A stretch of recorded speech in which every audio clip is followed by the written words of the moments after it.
So before we renew our adventures, as always, thanks to those throughout the world supporting our efforts here at the Two Perception Show.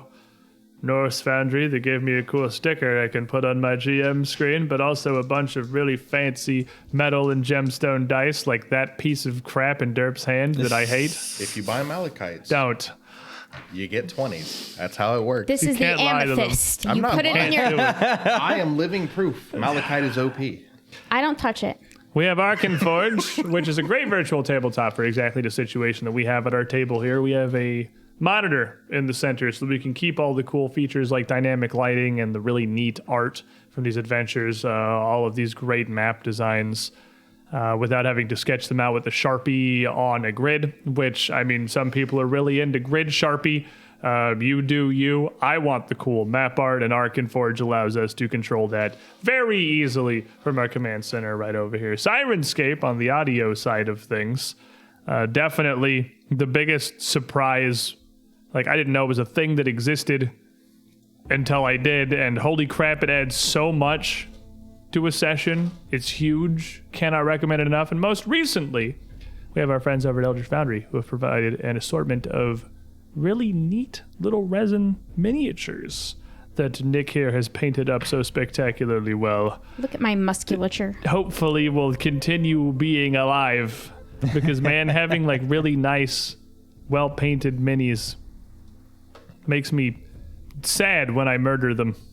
But it's okay. The guy known for getting his character killed isn't here, so we should probably be fine, right? I'm pretty sure that's how it works out. We have partner codes for many of these sponsors here that scroll beneath the frame somewhere, one of these two directions down there. It's been like 3 years of doing this, and I'm still not sure what direction I'm supposed to be pointing. But it's on the screen right now, probably. And if not, it will be in a couple of seconds. Now, last week, we started a brand new quest for the Frozen Flame. It's not carpet. With 5 younger members of the Broken Tusk following. Their first big game hunt, tracking a moose a few miles out from the camp. It did. He brought the creature down. Nobody died. No one died. Some people got their salad tossed a little, but nobody died. You know what? That's all that And at matters. the end of the day, it is really all that matters. We made it back. These hunts are rarely done without damage on both sides, without some losses. And for the 5 of you, 6, with Barthen, another young member of the following. The 5 of us. With the 6, yeah, I mean... He did a great job of showing us what not to do. He did. He's the best at He that. ran forward, and that was about as far as he got. Yeah. It was a good distraction. So you had that going for you. He created an opening for us. He said so himself. And we have the Night of the Green Moon, a festival of the Broken Tusks that you will have attended or been near every year that you have been with the following, every year of your lives, I believe, for most of you. It not only denotes the beginning of spring, the milder, gentler of the seasons, when the snows melt and the ground begins to thaw, many of the animals returning to their, well, more easily accessible habitats. It is a time of plenty in the realm of the Mammoth Lord, as much as, well, that is a thing that happens as we are tending no crops and growing no farms, but still, the game is better, times are easier. But it is more than that. As we said, it marks all of your ascension to full-fledged members of the following itself, to be Broken Tusks holy. Grandfather Sven, the leader of the following, gave you a few tasks to do, along with Wotan, one of the other Mammoth Lords of the Tusks. You have accomplished one. You tracked down a pair of tapirs in a nearby grove of trees and brought them back to add them to the following's herds. It was a good time. And this morning, as you rise, there are 2 things left before you to be done. You need to bring back water from a nearby river in a pack of ceremonial vessels as a part of the ritualistic preparations for this Night of the Green Moon. and need to head to the ritual site itself, Rockloom, a place with which you're all quite familiar, a well-traveled path from this same campsite that you've used for generations. Can I just vote that we do the one that doesn't include barfin? I think that was the plan. I think that the general plan was to put off heading up to the river with Barthen for as long as physically possible. And I think heading to Rockloom this morning was your general plan. Oh, that's good. That's good. And we were just supposed to clean. We were just supposed to clean that place, right? And Yeah. Get it ready. And as you are preparing in the morning, discussing exactly what it is that needs doing, into the tent of Otterhouse would come Nakta, the healer. While she is a large, looming figure, 6.5 feet tall, her green skin and hooked tusks curling over her upper lip are almost at odds with her kind of hunched posture, almost a conscious effort to keep herself smaller. Her arrival through the tent is almost preceded by a quiet, a hush as conversation nearby, whatever is happening, falls silent, waiting for Nakta to address and give whatever wisdom she has. Her wiry black hair is pulled back across her head in very tight dreadlocks, somewhat similar to Ozash, though of course missing the litany of runic beads that you have, and a dark stripe of black paint streaks across her eyes. She looks around the tent briefly before coming towards the group of you, preparing for your departure out towards Rockloom. And Nocta, is everything okay? well, seemingly overheard this last question of Hanwi's. Your visit to Rockloom is one as much of ritual and tradition as it is of actual purpose. Yes, you will ensure the site is clean and ready to receive our festival 2 nights from now. But it is also, in its own way, a pilgrimage, a preparation of yourselves, to mentally connect yourself with your ancestors, generations who have come before you, have gone through these same rites at this same place. Are there hot springs there? You have been there for 18 springs now, Aram? Surely you are familiar with the grounds. That was me asking. Oh. Are there hot springs around here at all? Because, we're in the north. I was just You are wondering. in a frigid tundra. There are hot springs Yeah, there. but not any that are terribly close to Rockloom. The closest real body of water is the Gornok River, Okay. which is a couple hours journey away. There are some smaller streams that you get much of the followings water from that are potable, but there's no hot springs. Okay. It's potable, but yeah, we can continue. No, you put it in pots. High five.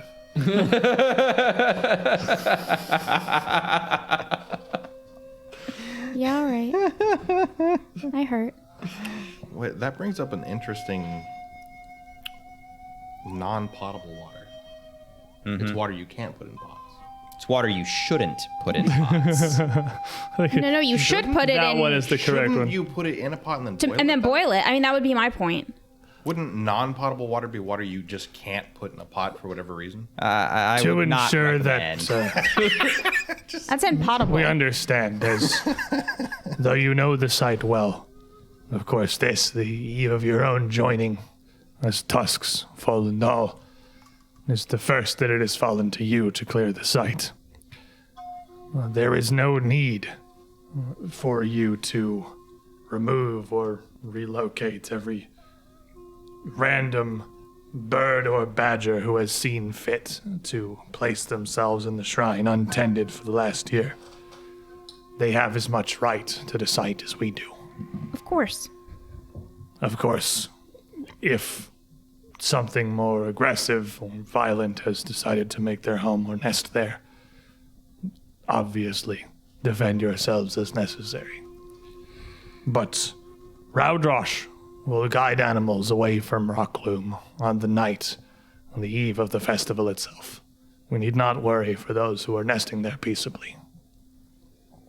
Now, I know that Amka had intended to journey with you, but she sought me last night.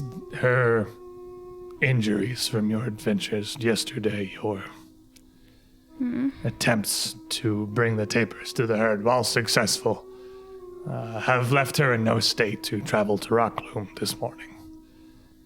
It will just be the four of you undertaking this alone. Of course. And carry her spirit with you well. And with that, there's no nod or anything. Nocta simply turns from the group of you, heading back out from the Otter House tent as quietly and as quickly as she had arrived. I hope Amka remembers to not try to pet tapers before they're friendly next time. I mean, in all honesty, I think she was really, really brave in doing that, but I think she may have been a little overzealous. Maybe we should be more careful today if we're not going to have the blessing of Sister Cinder in the way that we normally would. We need to be... You should stay way behind us. I'm sure you all will protect me just fine. It'll be fine. Between the two of us, nothing's gonna get to Hanwei. It is no problem. I promise you, my shield will not break. You say so, but... Just no one try to pet any large animals. I think the only one of us who did that is now in the infirmary. That would be why I'm suggesting no one else do that. But You all did great. You all listened and stayed back and didn't approach the tapers before they were ready, and Amka didn't. So that's why you are all here and ready to come along, and Amka has to rest. Okay. I guess I'll take point. And If you want to. I don't imagine we'll have to really worry about being accosted. I mean, the rocks are close by. I don't know. I didn't expect to be accosted yesterday while hunting the tapers either, but now that we've seen them, we need to assume that there might be others around, and I'm not going to let us not being on guard interfere with our ceremony. He's got the point. It's good to be cautious. The path to Rockloom is a well-traveled one. Again, it obviously doesn't move, and this site of your current camp is the same place that the broken tusks break at the end of every spring. The closest thing to permanent grounds that you really have. Though it is several miles from your current camp, a distance that the Tusks leave as a sign of respect for the site itself and for the spiritual guidance that they have received there throughout generations. Again, the path is something you've walked literally every single year. This isn't a 9-year-old leading you off to a weird grove in the distance, some other direction away where there might be some animals. This is a very known journey. And it would be a wholly uneventful one. You would know the site as you arrive to it. And no matter how many times that you have been presented with the visions of Rockloom, it is never any less impressive. It is a ring of standing stones, 12 of them in total, jutting from the ground like teeth, forming about a 200-foot wide arc. Each of these massive standing stones is carved with the visage of a different animal sacred to the broken tusks. A cave bear, a big cat, giant ravens, so on and so forth. It is more than just the 4 animals that denote the 4 houses, but each of the 4 houses is a triad of animals themselves, all 12 of them represented here. The largest stone at the center, near 25 feet tall, is an enormous carving of the head of a woolly mammoth, of course, as is befitting the herds that you follow through their migratory paths year after year. Each of these monoliths are visibly chipped and worn, as they have loomed over the edge of the Gornok plain for countless generations. Yet all still stand magnificent and seemingly timeless. Though as you arrive into the area, there is one exception. The last stone on the western end, the Raven Stone, is broken clean at its midpoint. The top half of the carving, the head of the entire raven, missing. Like missing? Like it's gone? It's not like it's on the ground next to it. It is just not there. That must have taken quite some effort to haul away. That. Go up to the cut. Does the break seem clean, or does it seem like it was something more natural? As you approach the stone, I would imagine we're all approaching. Yeah, I Yeah. imagine the most obvious thing. I guess all of you just walk over there.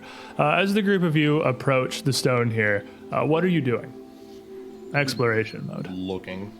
Dear. Seeking. Seeking. What the hell? Yeah. Curiosity has come in, Ozash. Scouting. You get this sense that something may not be right here, and keeping an eye out for whatever may have done this. This certainly doesn't look like weathering. Hanwi? Recalling knowledge. Okay. Did this used to be a raven?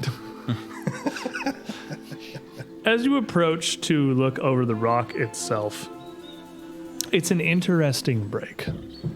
These monoliths are quite wide, and even the mammoth 25 feet tall at the center, they are not like thin, they're not top heavy, they're not lopsided, they are thick boulders that have been carved into these shapes.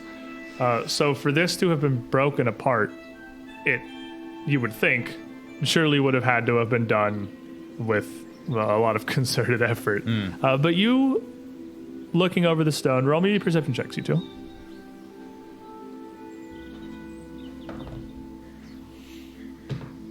I got a 19. I got an 18. Oh, 19 and 18, both of you would see no sign of any tool marks. There was none of the telltale small chipping or incisions of a chisel or a pick having bit into the stone itself, though the break is not smooth. It is not sheer. It is rough, almost looking like it had simply been weathered away, which is certainly impossible in the span of a year since the last time you'd been here. As you're looking over that, Aram, Verja, you notice around the base of the monolith itself footprints embedded deeply into the soft earth here. Just looking like, as far as you can tell, the bare footprints of a man. Are they Hanwi, with larger than a people foot? your knowledge, it looks like it does not look deep. Yeah, but they're deep as if an enormous amount of weight was pressed down, but they are not large. They look like a normal human footprint. Hanwi, while you're recalling knowledge, make me a nature check, as Verja points this out to you. 19. The size of the footprints really does not look any different than what would happen if like Verja or Ozash or Aram took off their shoes and walked through the earth here. Other than, again, their incredible depth indicates that they were either ridiculously heavy or carrying something massive on their back. You know some very large, strapping gentlemen here in the Broken Tusk following, but it is near unimaginable that somebody could carry the top half of the Ravenstone. That would be like Tons and tons. tons It would of be stone. several 1,000-pound boulder. Yeah. But these foots, as you look, Dem toes. With they toesies. you can see them approach from the backside of the ring from the northwest towards the stone. Just gentle impressions, as you would expect normal footprints to be. Then there's kind of a mass around the stone, and they walk away near 2 inches deep in the earth with how much weight they're bearing. It's actually just a Neanderthal who's like, ooh, pretty. And walked away with it. Do you know what Neanderthals are? Yeah. Pathfinder. He is Neanderthal. one. Oh, okay. Well, the Strength footprints 50. go off in this direction. I mean, You can cleaning the see site- clearly they lead a little bit west, but tracking them once they get away from the very soft, loamy soil around the monoliths itself would require somebody to actively try to track them through the grass and the growth as it starts maybe a dozen feet back from the stone. We were told to come prepare the site, and I would feel that we had neglected our responsibilities if we didn't at least try to figure out who did this. No, of course we should. I mean, certainly cleaning the site involves getting all the pieces back together. At the very least. We They've need to find it. defaced our heritage. It's ugly and horrible. Why would they do that? We can figure that out if we follow these. They won't be hard to track. Are there any other footprints around, or is it just It look looks the like same it was set? one set of footprints. That's one figure. That's concerning. Is there any particular reason why the raven statue? Does the raven hold Maybe any you can particular... ask them when you find them. Okay. Is it literally judging from the way Just- the footprints approached? Is it just the first zone that they came to? It does appear to be they came in from the outside. I mean, these monoliths are large enough that they would be visible from a decent distance. But no one There are- walked past all the other stones. Yeah, No, they That's came what in I from was- the west. Okay. They Okay, came yeah, in, they that's came what I up was to trying the to get at. Raven Stone. This is probably Apparently yeeted it and walked off. There This now, looks nice. Now behind the monoliths, there is one of the many streams throughout the area that passes back behind, and there is kind of a large like rising hill a little bit to the northwest that would certainly obscure the view of the monolith from out north of the site. But anyone coming in from like the west or the south would be able to see it from a decent distance off. Can I designate the maker of tracks as my prey? Absolutely. Then I'm doing that That right is now. like one of the most praised that you can designate. Then I am hunt prey. Okay, so you Tracking. Switching. are hunt praying whatever The left heck did these this, tracks. yeah. Whoever left these tracks. Gets down on all fours. So who wants to attempt to track them? This girl. Guy. Both seekers are gonna move the footy time. Yeah. In that case, Gotta show 'em up. Fair enough. in that Dude, case, you're not gonna win. Han will keep an eye out for details. So You're I'll more switch to confused seeking. at this point. All I'll right, give switch me to your seeking. survival checks, lads.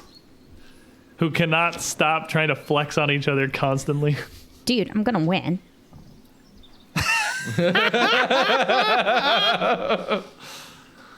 Critical moment. I hate you. Reroll the check twice and take the best result. So reroll 2 d20s. Stay forever. If you still fail, you're doomed one. So I got a 13 as my highest. Total? Yeah. Damn it, that's the DCs. Almost got doomed. Not doomed. And I still won. Hate you. I won off my base roll. I'm upset. I'm also Never upset. punished. He keeps getting away with it. I'm Why do you upset. do this? Big Don't give him DC any more 13 cards. survival check to track. I'm mad. I also got a 13. Well, then both of you Thank you, equally Hunt Prey. barely Hunt prey, yeah, that's right. can follow these footsteps as they lead a little bit west and then kind of kick almost 90 degrees up north. The turn is very abrupt, and the footsteps only went maybe like 12 feet back from the monoliths before it seems almost as if they had seen something and either turned away or towards it. And both of you have a bit of difficulty following these tracks because they're a little weird, but they also lead up to just a fairly large boulder sticking out of the earth behind all of these monoliths, and then vanish, as far as you can tell. They simply stop. Huh. You look around the boulder because obviously they're not going to leave tracks should they had for some reason tried to disguise themselves by clambering over a boulder while carrying half of an enormous Another boulder. statue. Well, maybe But they don't continue anywhere around this boulder that you can see. could they have turned themselves into a boulder, Hanwi? You turn yourselves into strange things. It's possible, but Is this- where would the other? Is this them? Where would the broken statue? Hey, let's start knocking on the rock. I'm pretty sure that's not how it works. Oh, Well, don't be It's so not? sure.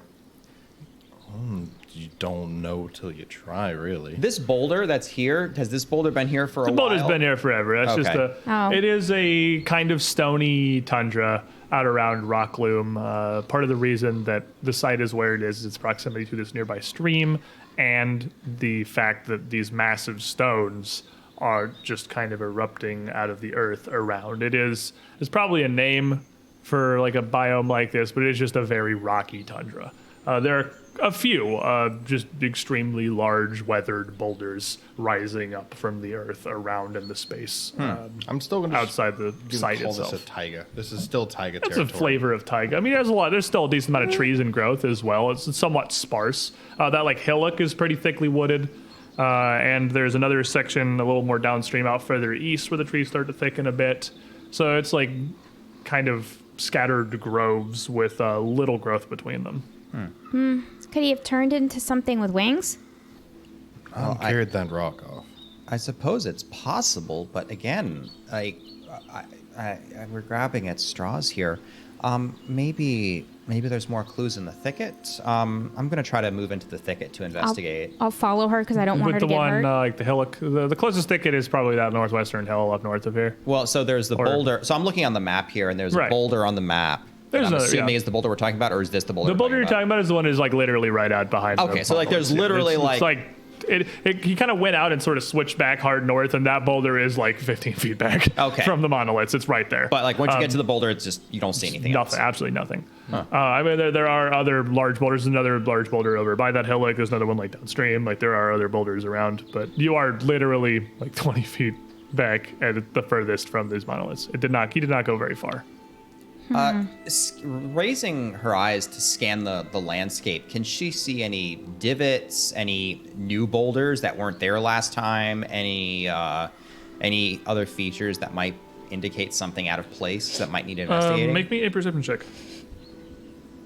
There's no, like, Nope. different That's a natural one for an 8. Uh-oh.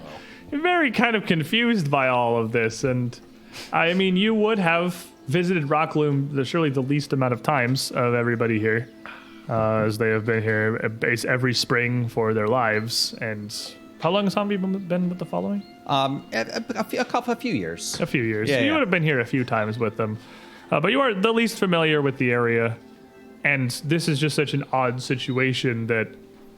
With these thoughts of flying away with a raven stone and transforming into boulders, you're kind of having a hard time focusing as you look around. Fair enough.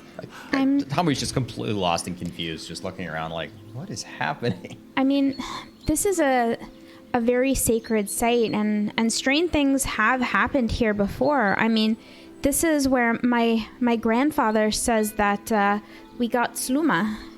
It was a lightning bolt that struck one of the rocks, and one of our ancestors drew it out and turned it into the Great Blade. Well, if this is a land where swords fall from the sky, then why can't rocks rise up into it, I suppose? I mean, if this type of thing has happened here before. I mean, but I don't know why one of the gods would want to punish us by taking away one of our holy sacred stones. Well, I mean, it wasn't the gods necessarily. It's whoever these footprints belong to. I guess let's make our way. I want to follow the tracks out a little bit. Not the tracks, I'm sorry. I want to follow out past the rock a little bit and see if maybe he used some sort of magic or trick to just kind of hide his tracks for a while to then pick it up You want to in kind of another search place. kind of search an Yeah, area just kind of around do this. a This is like circle, there has to spiral be out. something. That makes sense. I don't see different tracks. Like maybe he had something assisting him. Not again. It looks like one set that he comes to the Ravenstone. As Aram starts to widen his search area here and look around more of this wider space, still looking for more to track. What are the rest of you doing? Probably You can just certainly joining the aid him. search. There is a lot of space here. Yeah. There's a lot of ground to cover. Actually, Ozash is gonna go to where like the track stopped and disappeared, and with Aram suggesting might be a trick, might be magic. Ozash is gonna go ahead and cast Detect Magic and see if maybe there was a spell that was cast here recently that may have tampered with whatever's going on here. What are you doing, Hanmi? Hanmi is like, after that last bit of trying to look around, her brain is completely fogged up on this. I'm just going to go back to the stones and just I have a bundle of rushes in my hand, and she's just going to start sweeping the stones to clean it like she's supposed to while she's here, and just give her time to rest because and let her thoughts settle out. So as you channel your magical detection, Ozash, and kind of focus on the area here, you do actually start to pick up. It's just barely a faint ping of magic. Now with Detect Magic at level 1, that's all you get is just the smallest hint of a lingering aura of magic, not what kind it is or what it could be, but something within 30 feet of you. Interesting. Artem, Yeah?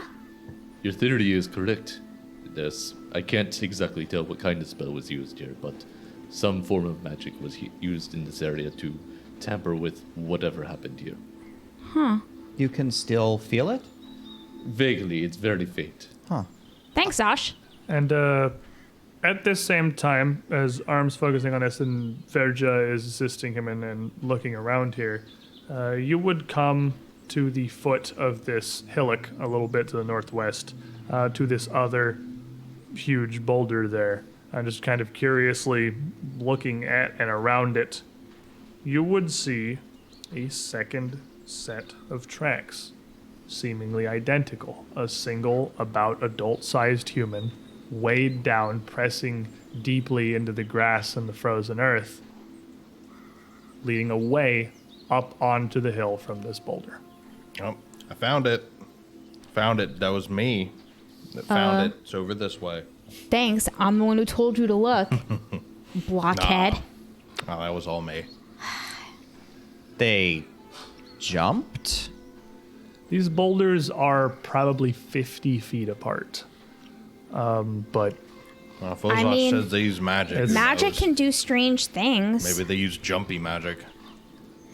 Actually, that is a thing that you can do. I mean, See, maybe they turn themselves into a rabbit. Big rabbit. a rabbit carrying a boulder. 4,000-pound boulder. Very strong rabbit. I would leave that rabbit alone. The rabbits of the north The Lepus. are absolutely jacked. The Lepus. Yes, indeed. to be fair, after that moves, I'm pretty sure I believe anything. Well, all right. It's a good thing you didn't catch that Wolpertinger back when you were kids. Well, I mean, now we have another set of tracks to track. Let's get to it. The path here is clear as it leads up the hill through the trees here, and obvious broken branches and snapped and crushed bits of shrubbery provide a very obvious trail leading north from this boulder up towards this hillock. And Did he go up or around? up the hill. got Scott doesn't care. Impressive. Scott doesn't care. Absolutely bewildering decision making coming from whatever this Is was. he like doing dance moves while he's carrying the boulder? Do I see his feet? I mean, Big He's tossing rabbit. it to himself as he walks out there. This is the adult rock. And you see, other than this track, absolutely no signs of anything else. There's no sound, there's no movement, there's nothing of the wilds but like the cawing of some ravens that have nested up in the trees around this hillock here. Hey, that's a rock. Do the footsteps look fresh?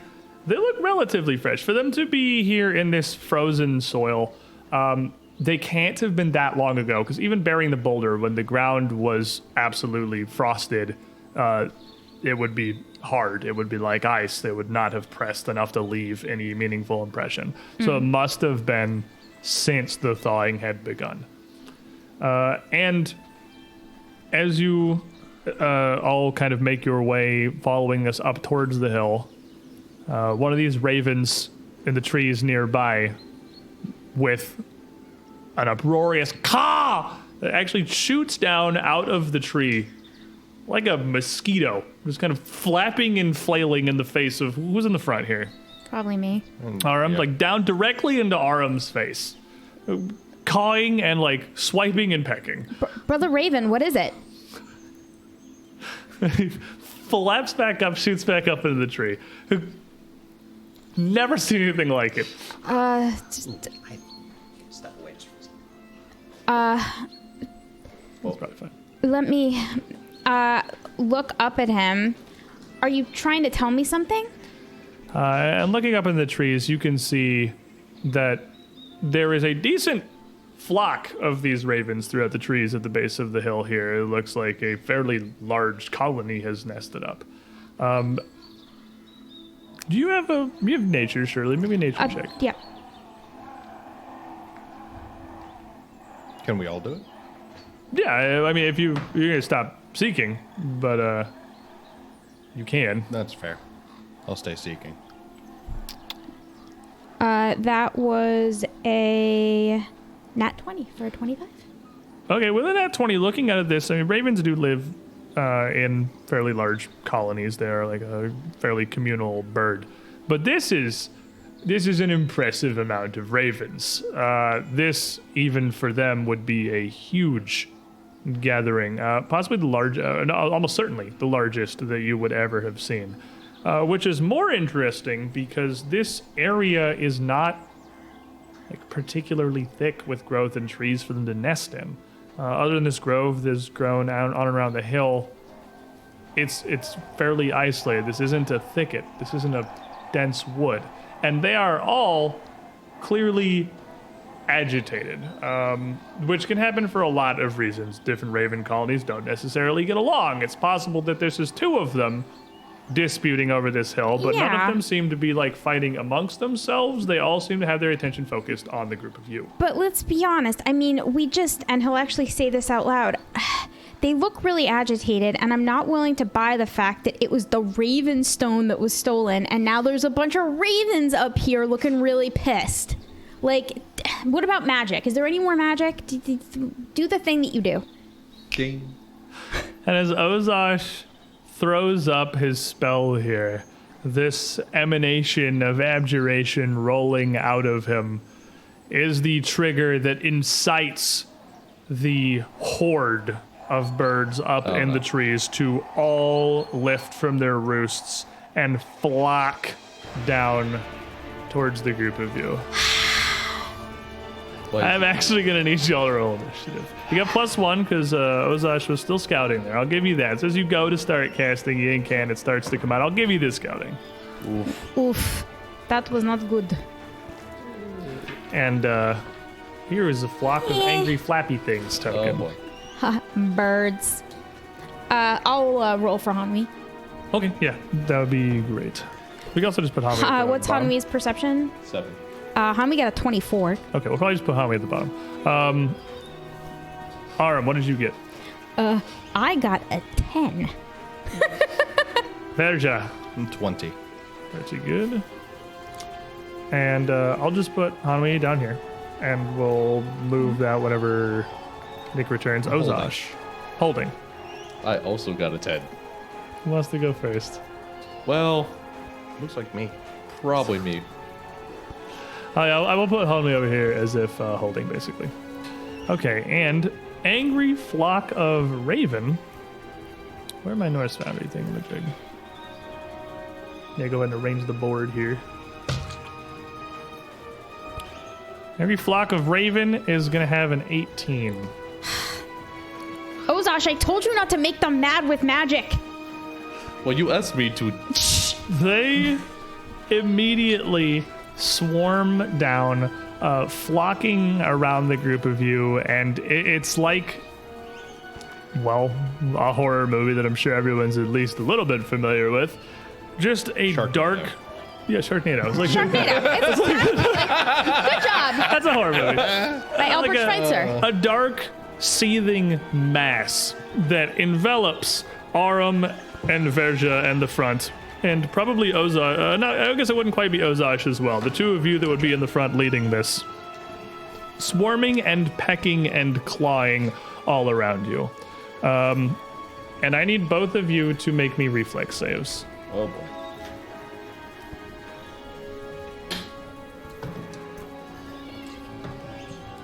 Oh, look at us. 15 for me. It's a flock of birds. Okay. 19. Both will fail. You are each going to take 9 points of piercing damage from Ouch. the swarming ravens coming down with absolutely murderous intent, flocking around you. In addition, as they swarm around your head and your body, you're unable to, like, your first reaction for anyone, I imagine, is to shield your face. But there are just so many of them that you're unable to fully protect yourselves. You are both blinded. As the ravens seem to focus their attacks on your face, you are unable to see what's happening at all. Hanwi, just behind, just on the edge of this, still getting some errant beaks and claws. Their attacks seem to be focused on the pair in front of you. What do you do? Oh, goodness gracious. Quick, everyone, down to the bottom of the hill. Get away from them. And Hanwi will delay. Verja. What do you mean get away from them? They're all around us. Can't see where I'm going or what I'm doing. I'm gonna pick a direction and run. I'm going to take a swing with my sword. Okay. Let's say probably you're tracking, so I don't imagine you're hauling your weapons around, so pull out your... Pull it and take a swing with it. Okay.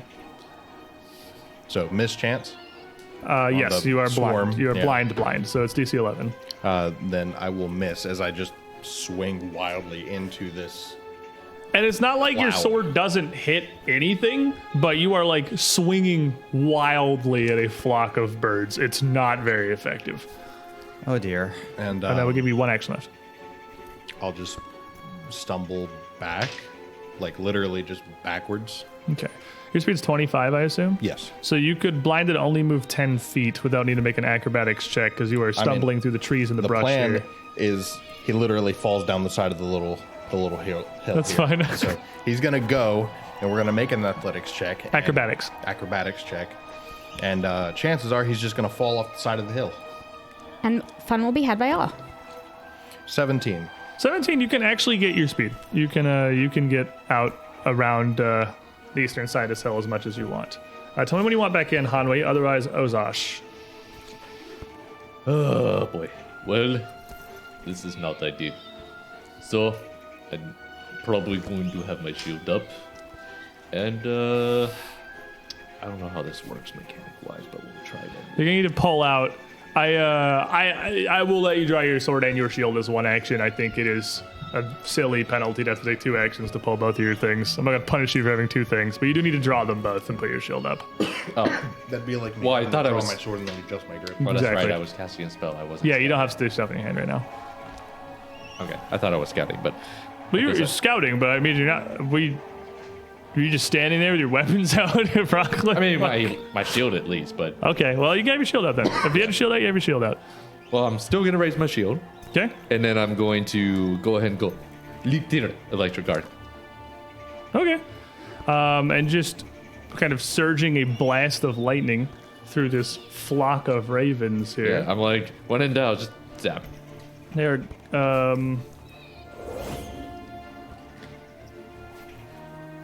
is that? Reflex. Well, I'm looking, you're blind. He's not blind. Doesn't, I'm not blind. oh, you two are blind, right? I Yeah. was just a little bit back. Never mind. I was also checking, I was like, I feel like that is something, but you, with targeting, it would be a mischance, but you aren't blind, so it doesn't matter. Reflex save. Yeah. Flock of birds is going to get a 27 because it is a flock of birds. Makes sense. Well, they are unaffected.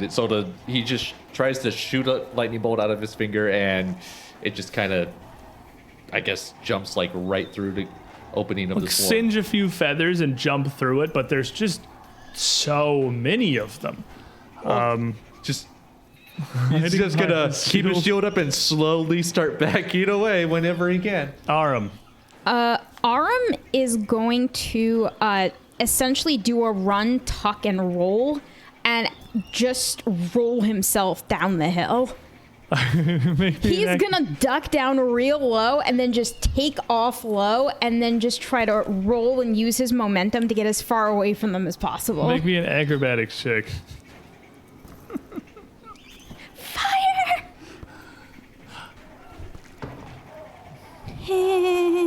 It's gonna be an 8. I'm gonna roll. So at 8, you will move 1 square before falling prone. Immediately, whatever direction you wanted to go. So direction. I imagine south towards Nick yeah. here.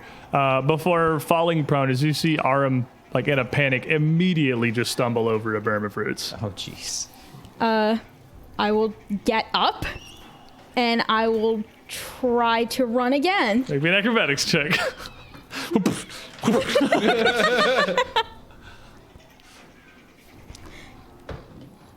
Oh, that's better. That's a 22. 22, you can move your speed, whatever direction you please. Back that way. I assume Hanwi probably wants to step in before the. Hanwi would angry love ravens to swarm. step in right now. Please, calm down. We aren't a threat to you. I'm gonna try to wild empathy to make an impression. I just got So- it. They see him rolling. They that's actually pretty funny. I can't be mad about that. So wild empathy is a diplomacy check, which takes 1 minute.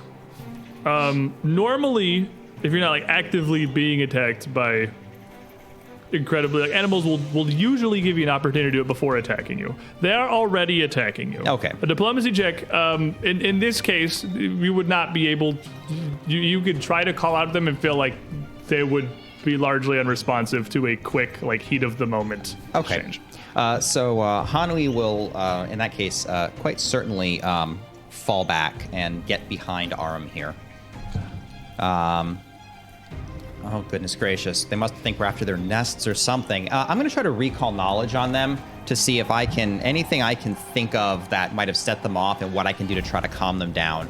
All right, Because we are not going to go swat literally like 5 ravens out of the sky. Maybe a nature check. I guess I would make you a nature check actually because Sure. it is a secret thing. What's your nature modifier? It is a Hanwi? +7. With a +7. Boy, those are mad. They sure are real upset. It would be unclear to you as to why they are so provoked. But even on what is definitely a failed knowledge check, you would be confident that it is a degree of unnatural. Even were they defensive or territorial about their nests, they would not flock and swarm at a group of people simply walking through the trees. Things move under their nests all the time. They're not that territorial. This is unnatural. I think we have no choice but to fight them. And their persistence would become quite clear as the flock would collect itself now with many of the group sprinting away, almost surging up this lightning Ozosh casts out and swarming around him. They don't like Grounded magic. yourself to the bird. It's common bird electricity laws. You two, free from the swarm, would regain your vision. Bit bloodied and maybe kind of blurry, but you would no longer be blinded. Ozosh made a reflex save. Reflex, you say? Probably great. Oh at no. that. I'm in danger. Hey! That's a 21. 21 will succeed. You are not blinded by the onslaught of the ravens, and you will only take 5 points of piercing damage, which Even is 0. Because shield. Shield block? Can you block a swarm? I don't know. I don't think you can block a swarm. You're getting hit from every direction I guess. simultaneously. They would surge. You'd have this shield up, and it would be absolutely useless in the face of these enraged ravens. But it would be enough to help you protect your face. You are not blinded. It's not a strike. Yeah, Verja. Well, you know, I'm really not happy at the birds. They're not happy at you. They're That's not happy mutual. at me. So we're gonna see who can be more not happy with each other. And I believe this would be a good opportunity to rage. This is my favorite barbarian reaction. Oh crap, bird! Run right back in. Stupid birds! I can see. I can fight. Immediate reaction, run away. Nobody makes me bleed my own blood. Run right back in. Nobody makes me bleed my own blood. That's amazing. Even the barbarian is still a person. It has the normal human reaction to being swarmed by a bunch of birds. Nobody wants the magpie to eat the back of their head Or the front of their head. or the front of their head. Both bad.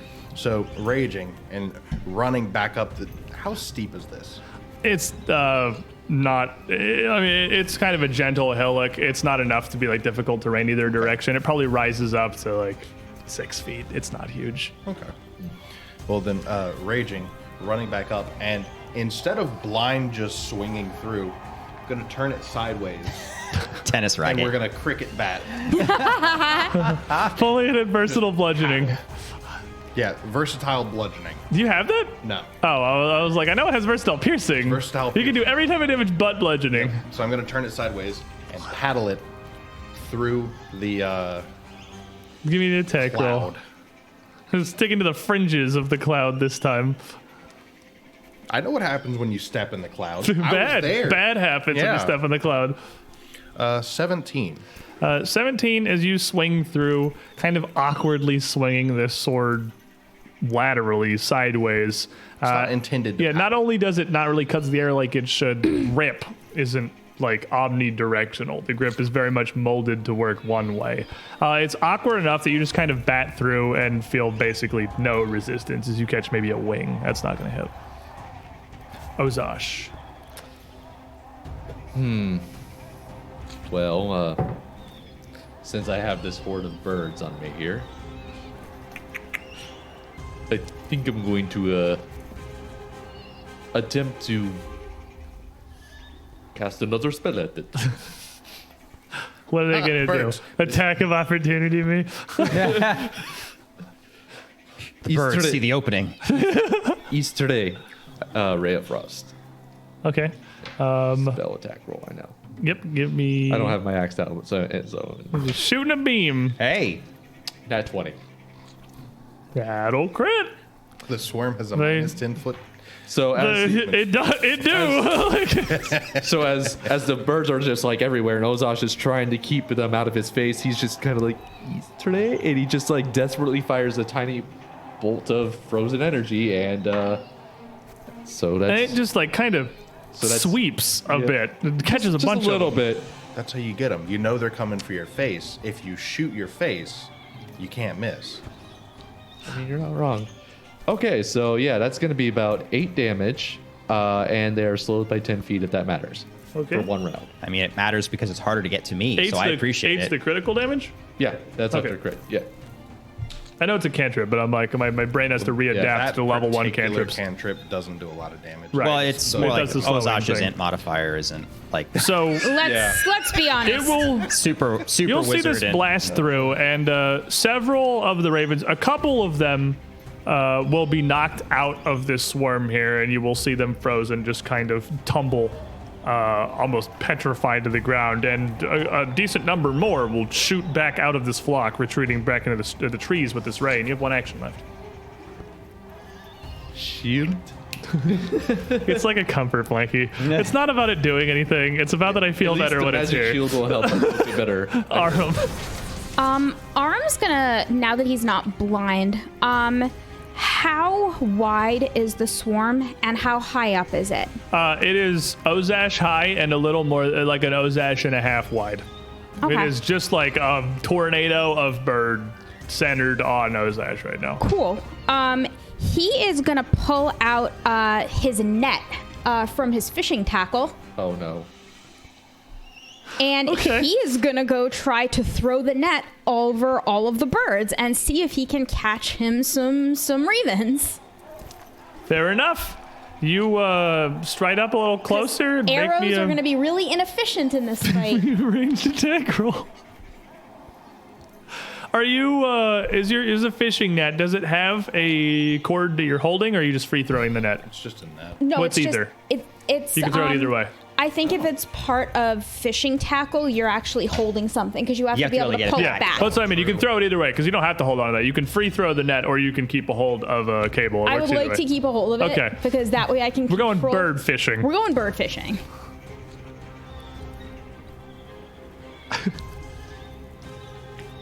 I wonder if I can. Nah. You know who also has one of these? I'm gonna make I'm gonna cover them in nets. I'm gonna cover them in nets. So I'm about to make an attack roll for a range strike. I'm gonna make it flat-footed against my attack. Okay. Shoot through Shoot through with the net. Shoot With the net. through the Ozash to hit all of the rest of the That's ravens that are exactly what I'm behind him. I'll doing. buy it. Thank you, Ozash. Swarm frozen, flat-footed, and distracted. Dazed and confused. Okay, that's going to be a 16. Flat against their flat-footed. Ozash, maybe a reflex save.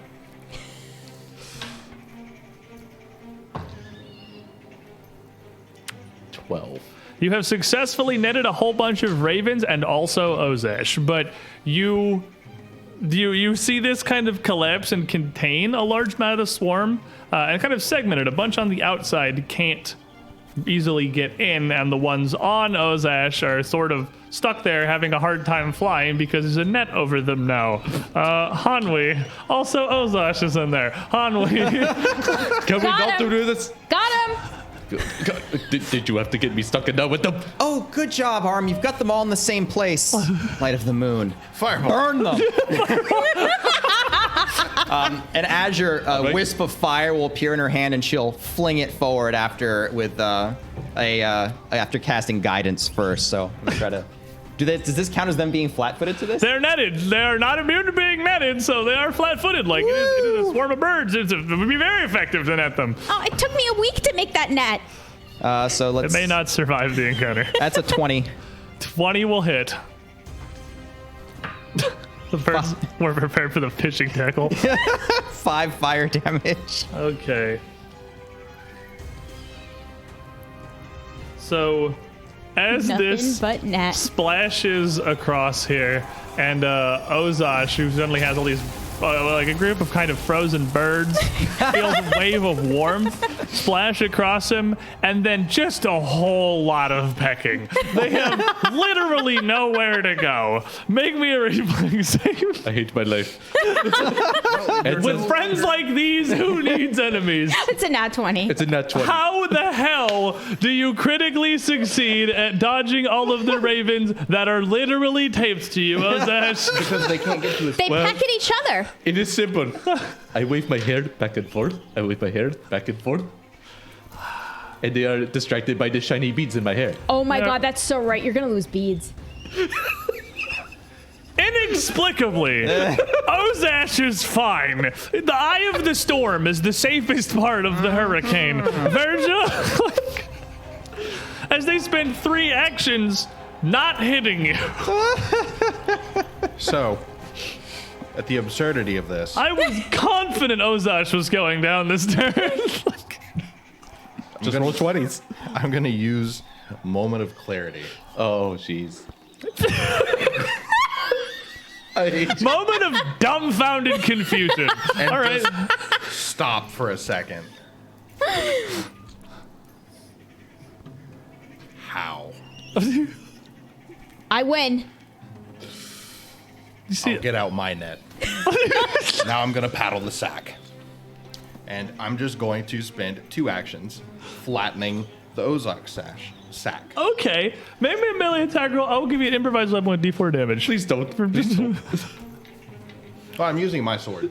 Oh, I thought you were hitting with literally No, a I'm bundled up paddling- net. Oh, I thought you were pulling out a net and hitting it with a bundle of net. They're already in the net. Okay. If they rip that net, I have another net. All right, you are swatting Ozash with these. Yeah. I'm gently paddling Ozosh. That We'll give you sounded Ozash. really With wrong. friends like these, you need all the luck you can Jesus. get. Dark Heart Knight 10. So, in trying not to hit Ozosh, I rolled a 9. Oh, here we go. Called foe. I'm coming for you. Birds. Birds! This is not how I saw us going differently in my Going head. for it again. Who do you think we are? I don't. Apparently, I don't learn. So, 18. 13. Or is 18 your total? 18 total. All right, they're netted. You get a good whack in there. Did he avoid net putting 2 nets on me? This net was a Well, no, I'm brilliant. using my sword. This was brilliant. He's sword whacking. Okay. That is a 7, so 10 damage to the birds. Okay, your sword is not terribly effective, try as you might, against a horde of birds. That said, it is pretty effective against Ozach, who is also going to take 10 damage. Oh my god! You can block that. Your shield will work on this one. Shield.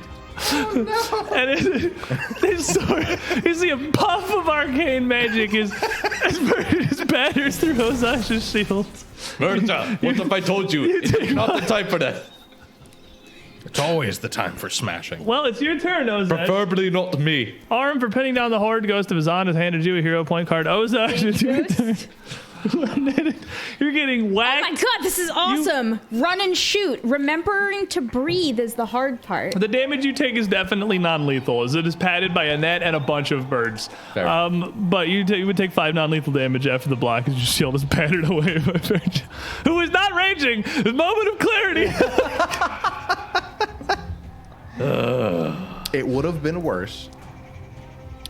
The swarm We're is going starting to have a discussion later. to thin a bit, but it is still pretty thick around Ozach, netted as it is.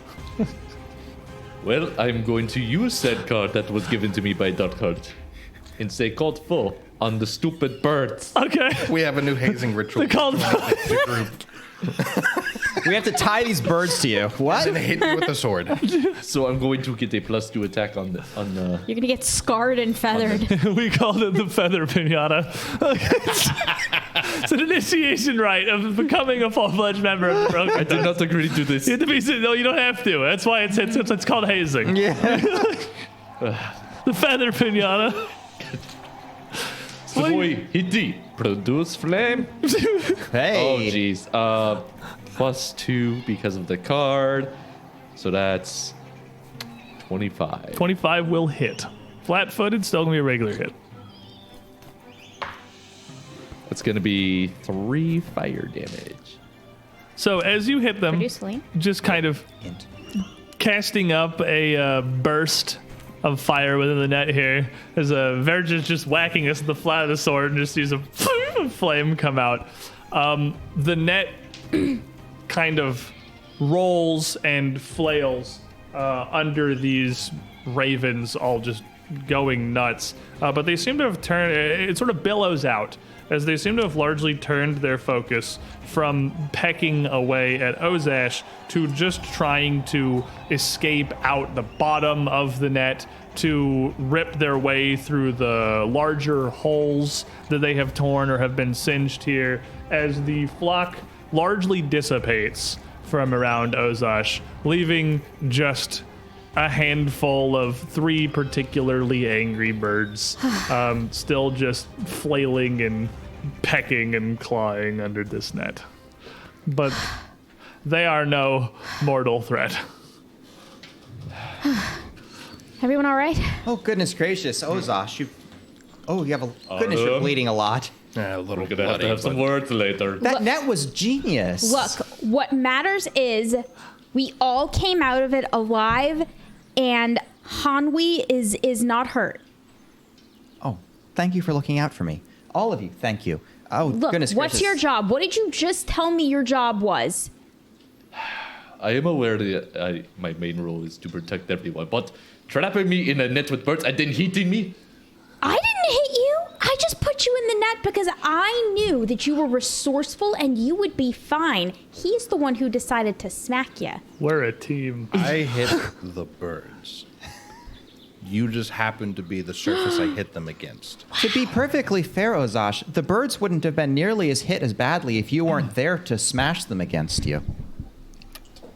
You were the rock versus the hard place, or maybe you were the hard place. You know, you are kind of all wearing black and your hair's black and your armor's black. Maybe he just kind of thought you were one of the birds and, like, you know, the scrum of what's under the net. You do kind of look like a raven. It's here. Just sit down. We'll try to make you look less like a raven, Are Ozach. you just sitting on the side of the hill here? Probably amongst get him the out of the trees? underbrush so I have some room to get around him to treat his injuries. You know, I'm just going to get a very, very strong ale when we get back to camp. I am feeling a little beaten up. You look.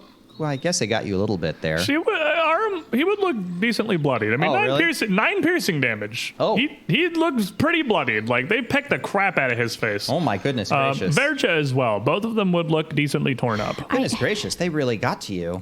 They were very angry. Yeah. I guess we should try to patch ourselves up a little bit. Well, first things first. Ozash, you were very brave. Thank you for being inside that net.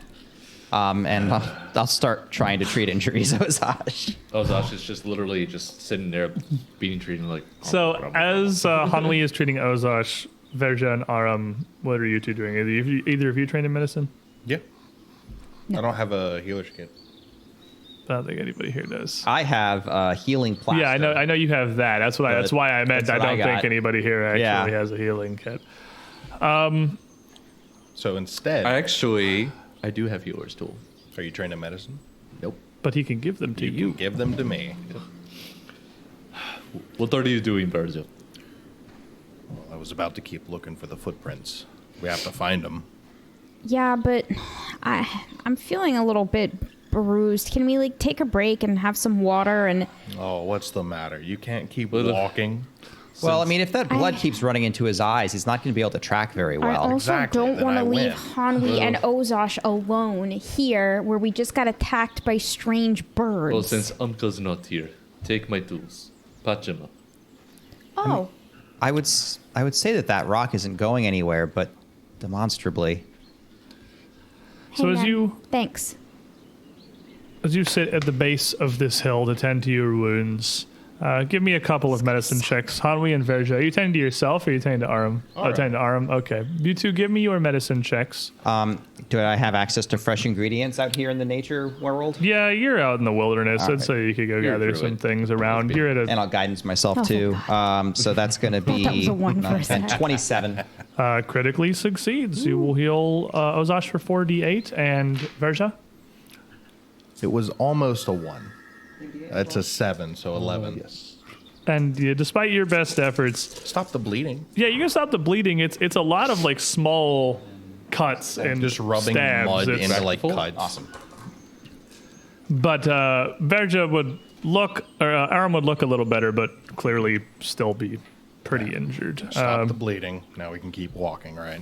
Verja That's- still has Are you blood sure running you down don't his face. want some help too? Oh, God. If you would just, if you would be willing to lay hands on me, that would be really. I mean, if you would be willing to heal me, that would be really nice. Goodness gracious, you just have blood everywhere. Yeah. Are you licking me? That kind of feels nice. I don't think that was licking. Verja sounds like he's going back up the hill. Create water.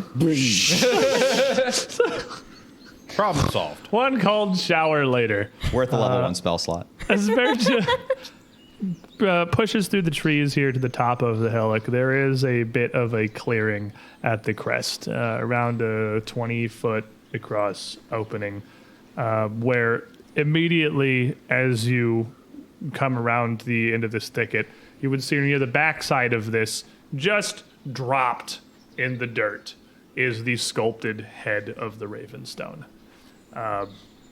Just on the other side of the Just on the ground. Like someone whoever this was, just got bored and was like, and decided to just leave it here. That said, there does appear to be a figure on the ground in front of it. It's pretty small. It's maybe about 4 feet across.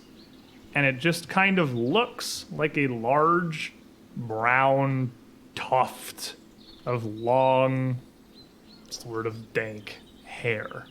It's bound in a couple of places into small braids and dreads by bright red and blue bits of cloth and thread, but most of it is just wild and it's just like a poof on the ground before this statue. You can hear a very faint sound coming from it that's almost kind of like a rhythmic tone.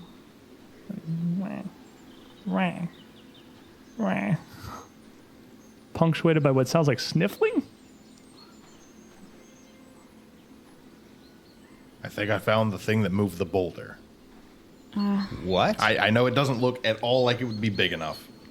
I am saying that to them. Get up. I Go I don't know how over. to say this, but I don't believe you. Designating I it found as the my boulder. prey. That's Yeah, true. this would be your prey. This is it my already prey? is your prey. That's what I mean. Like Yeah. well, yeah, this is it. Do you automatically know that when you find as with hunt prey? Do you, I mean, I didn't think I did, I so- think you do because you're hunting the prey think from the so. tracks, and you were tracking it I up was the hill. tracking I it think you do specifically. know when you see it. Like that's the thing that left the tracks. It's like marked Okay. for death. Yeah, I think. You just know, I well, you have guess. to be like tracking it. I don't think you will just automatically know later. Ma- You can only hunt it if you're. I thought it tracking was but only You if- were tracking it up the and hill. I guess we did succeed on you tracking it succeeded up on the hill. tracking Okay. it, and you found it. So All I right. think you would know this is your prey. Okay. Well, that's. So you don't even see any it. feet, much less like Can I recall knowledge? Hello. a poof of hair. As A Aram, poof of hair that apparently Yeah. makes these tracks and can pick up big rocks. as Aram kind of tentatively calls out to it, you see the hair kind of roll towards you. Not that it's like rolling at you, but it's like rolling over your direction, revealing on the backside a vaguely humanoid face, granted graced with an absolutely enormous nose, dwarfing almost all of his visage that you can see. This hair both coming from the top of its head and equally a massive beard joined together to make this thing literally just look like a sentient hairball. You can see thin, knobbly arms and legs, knees and elbows really, just kind of poking out from the tuft as it seems to be curled up into a ball on the floor. Is this And a it looks Sasquatch? kind of like this. It looks like a little troll. And it rolls over as you call out to it. Oh, They're never coming back to me! don't cry. Don't cry. He is just bawling on the ground, Oh. just sort of at you. Make me a nature check on me. Guidance. Yeah, guidance refreshes. So Okay. guidance on my nature check. That's gonna be a 20. I forgot. If I forget, it's on me to have that. I'm supposed to roll it. Oh, As sorry. you look down, I also forgot. As you look down at this thing, this is not something you would have interacted with ever before, but something you would know of as probably from your time just looking over all of these lands from the moon. Not anything that the Broken Tusk would ever have come across. You don't know if they have a name, but it is a little fey creature, and they are fey beings of the earth. You know that they live their lives in tune with stone, and you will have seen them at times travel through stone as if it itself was a path. Suddenly things start to come together here. You would also know that that thing's hair is as much a limb as its hands or its legs. That it's can basically do anything with it. But beyond that, they are strange and rare little creatures that you don't know much about, and you have no concept of why it's sitting on the ground, curled up in the fetal position, crying its eyes out. Oh, I think I know. What is it? What is it, Hanui? It's so upset. I'm never gonna see her again. I thought this rock would call her. It's beautiful. It reminds me of her. But she hasn't come. There. Please be calm. And she's gonna pull up some very rusty Sylvan, just kind of saying, "Calm down." And he is There. addressing you in Halit. He is speaking the language of the peoples here, but you speak to him in Sylvan. Please, calm yourself. Who were you hoping to impress with this? The beautiful raven woman. I saw her a few days ago. Just a fleeting glimpse, but she's the love of my life. She's the most beautiful being I've ever seen. Oh. I know what it feels like to love someone you can't have. That's hard. Yeah. That poor woman. But I don't know what to do. I came down to the Standing Rocks for guidance, and I saw this. They all back over, and just one shaking finger points out the Raven Stone. It reminds me of her. I thought she'd love it. So I wanted to bring her to the top of the hill to call out to her, and hope she'd come, but she doesn't come. well, maybe she's just not here. I He's think almost hard to talk to. He's so just Hanwi, there's trauma dumping. There's a song my grandma used to sing to me about rocks and rock spirits. I think I remember a little bit of it. Maybe you can help me with it. Maybe All it did was make the birds angry. I can't even take the rock back. Ozosh, it goes like this. Please, it's perhaps if you calm down, we can find out who the Raven Woman is. You want to while they're working out this song here, do you want to make me a diplomacy check here to attempt to diplomacy check. calm this weird little distraught creature? I get a 19. With a 19, is Hanwi's sort of kneeled down trying to soothe whatever the hell this thing is. Ozosh and Arm, what are you trying to put together here? There's a little bedtime song that his grandma used to sing to him about rocks being the spirit of the earth and how the earth and the spirits move and the rocks guide them. And it's about this circle. And it's a pretty short ditty. It's designed for children to be really memorable. So I'm thinking I could teach it to Ozosh in about 60 seconds. So you're spending this minute trying to teach a children's song to Ozosh. Verja, what are you doing? Looking at his eyebrows. Damn. Coughing. Literally just, why are they green? Just staring through the blood running down his face of whatever the hell this pathetic little creature is. But Literally would say that out loud. why are they green? I don't have answers. But as you teach his song to Ozosh, as soon as he starts to get it, Hanwi, this has reduced this thing's almost screaming, bawling down to just kind of sniffling. He's still curled up in the fetal position on the ground. He hates me now. He's sending ravens after me for defacing the stone, but I thought it was a sign. Well, maybe if you put the stone back and apologize, she'll accept the apology. You think she'll come back to me? Well, you might be able to see her again. Honestly, everyone makes mistakes. An honest apology, it goes a long way. I don't know how to find her. I hope the rock would bring her to me. Well, then she didn't see you break the rock in the first place.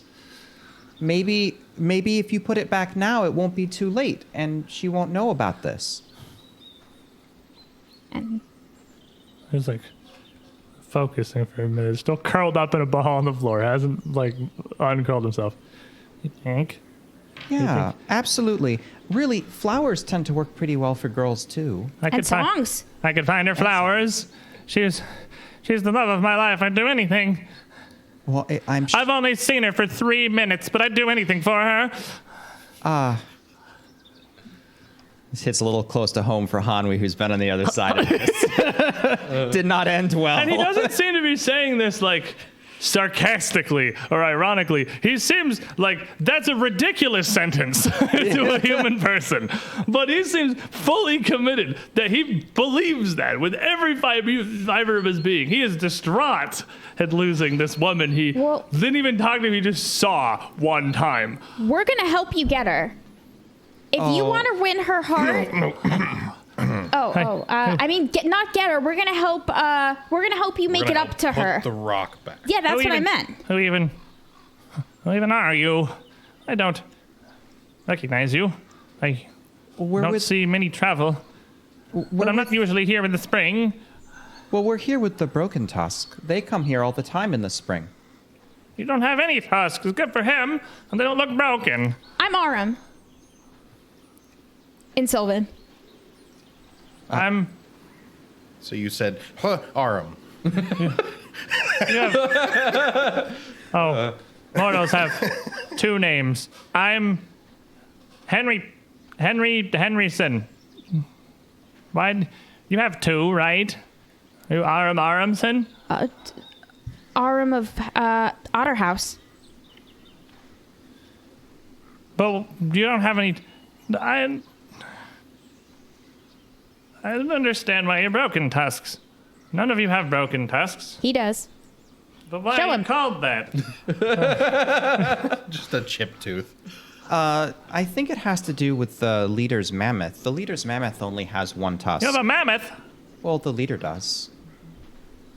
I've Span. always wanted to meet a mammoth. I love mammoths. I have a lot in common with them. We're both very hairy. Oh, you are. That's true. Fantastic deal. You put the rock back, you can meet the mammoth. If you put the rock back, the raven, without the raven woman to have seen that you broke it, then there won't be any evidence for it. And the birds, well, they probably won't say anything. They seemed very mad, and we had to knock some sense into them. And Ozosh can teach you a song about ravens, which might make her really happy. You can serenade her. Maybe you can tell us about this raven woman, and other people at my tribe may know her. Yeah, it sounds like there's a lot of you. You have a big tribe and you have mammoths.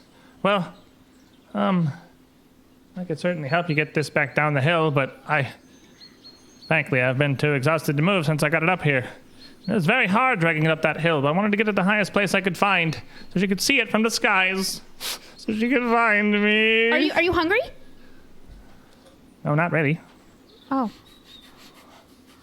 Well, you could take a break and take a breather. Why don't you tell Is me? it your rock? Are you the ones who put the rocks here? All of my kin come to this place for guidance. It's the standing stones, the rocks of the beasts. Well, we like rocks a lot, almost as much as we like hairy things. I see. Well, you're very good with rocks. I see that. I don't. Oh, I didn't make it. I just found it.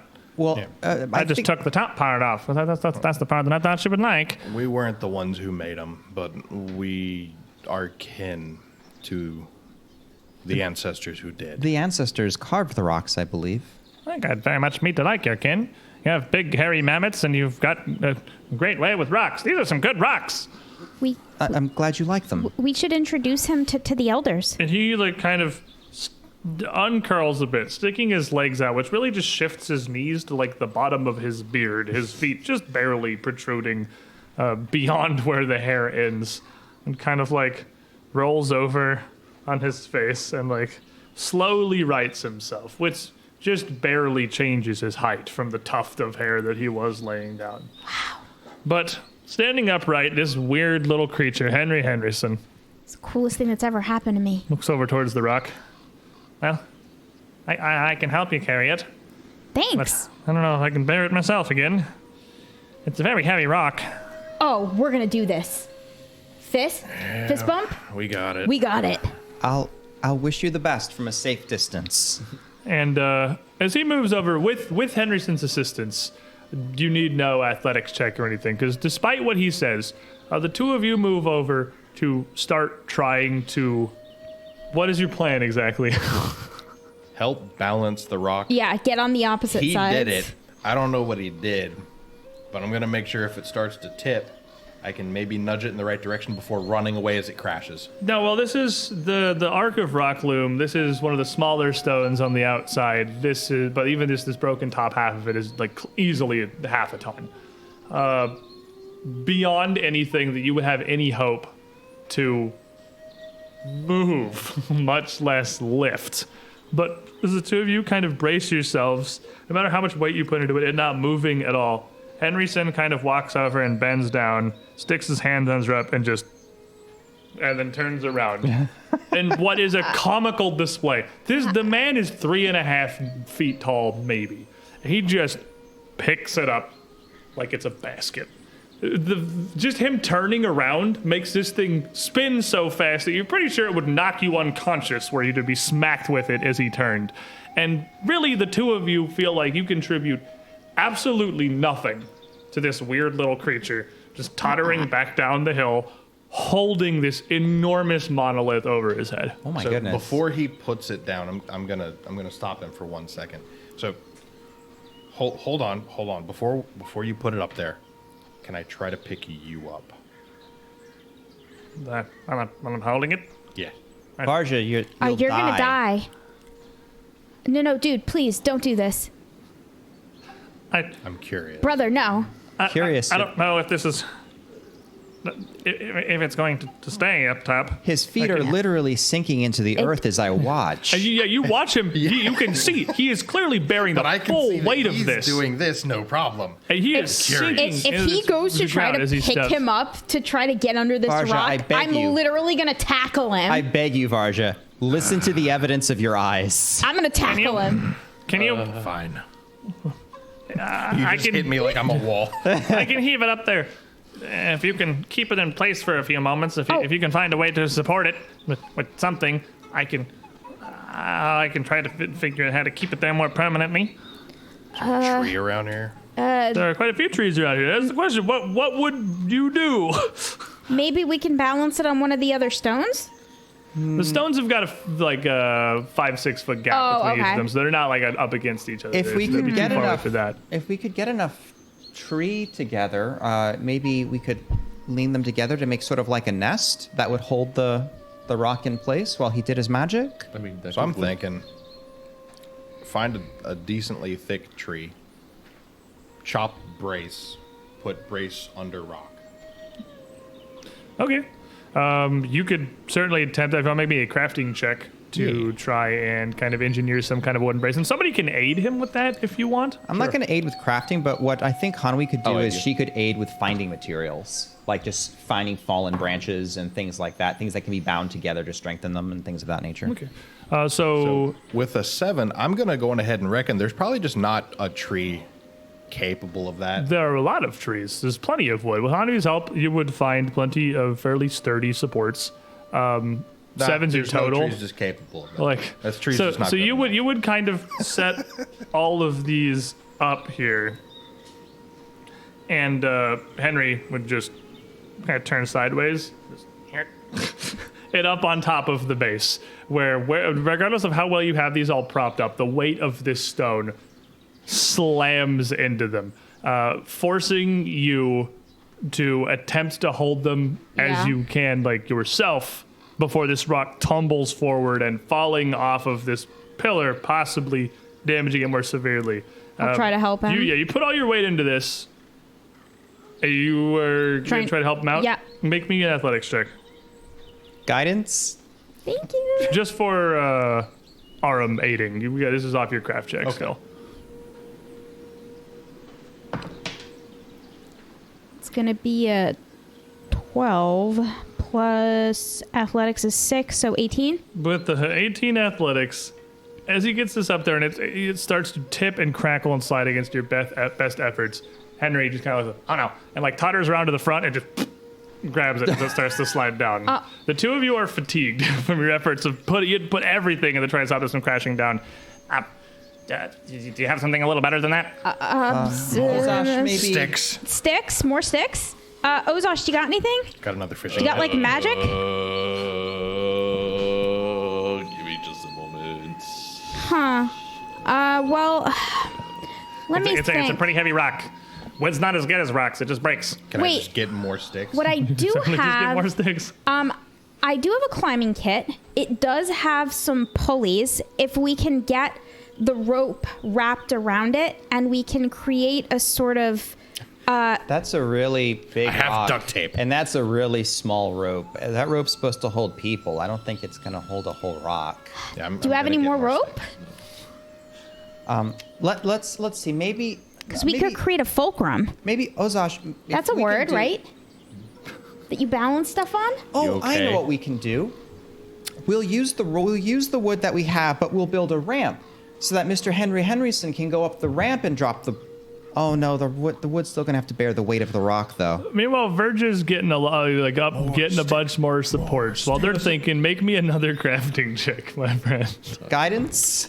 Net 20. At 20. More sticks was So the answer. more I sticks. didn't have enough sticks. More sticks is always the answer. As Henry pushes it kind of back up on the thing, you get enough supports in place that he like kind of gingerly pulls his hands off and it just sort of sits there. Ah. Okay. All right. That looks pretty good. Okay, that should work. I'm gonna make sure the raven head lines up with the rest of the raven before he starts doing whatever he's Put, gonna yeah, do. just put the head back on He glues it backwards. upside down. And he sort of looks around either side of this. Okay, well, it seems pretty settled. You want me to keep it there? You want me to put it back how it was? I could fix it. Could you? Do you think she'd be happy? Yeah. I think it'd probably be. I think your initial thing that breaking this was not a good idea was right. I think if we make it look good, it should be good. It should be fine. Should also make the ravens calm down. And he just kind of reaches up with a hand, like he's just brushing dirt off of the side of the stone across like the visible kind of void, the crack around the edge of this. And as he like brushes with his hand, where he swipes, the crack is just gone. It's just one piece again. He's like just brushing the two halves of the rock together. And he goes around the base of this monolith, just swiping all across it until he's come back around to where he started. And he has literally just brushed away You see that, the right? damage. Like that's real. Like That that's is happening. amazing. That's just one piece So, again. hear me out on this. An army of stone golems with these guys riding on their back. Unstoppable. Unstoppable. Oh, you're damaged? You're good. Oh, Zosh, do you know that trick? Hanwi for being such a big help. Rex Liquid has a hero point I stayed card out of for the you. way. Yes.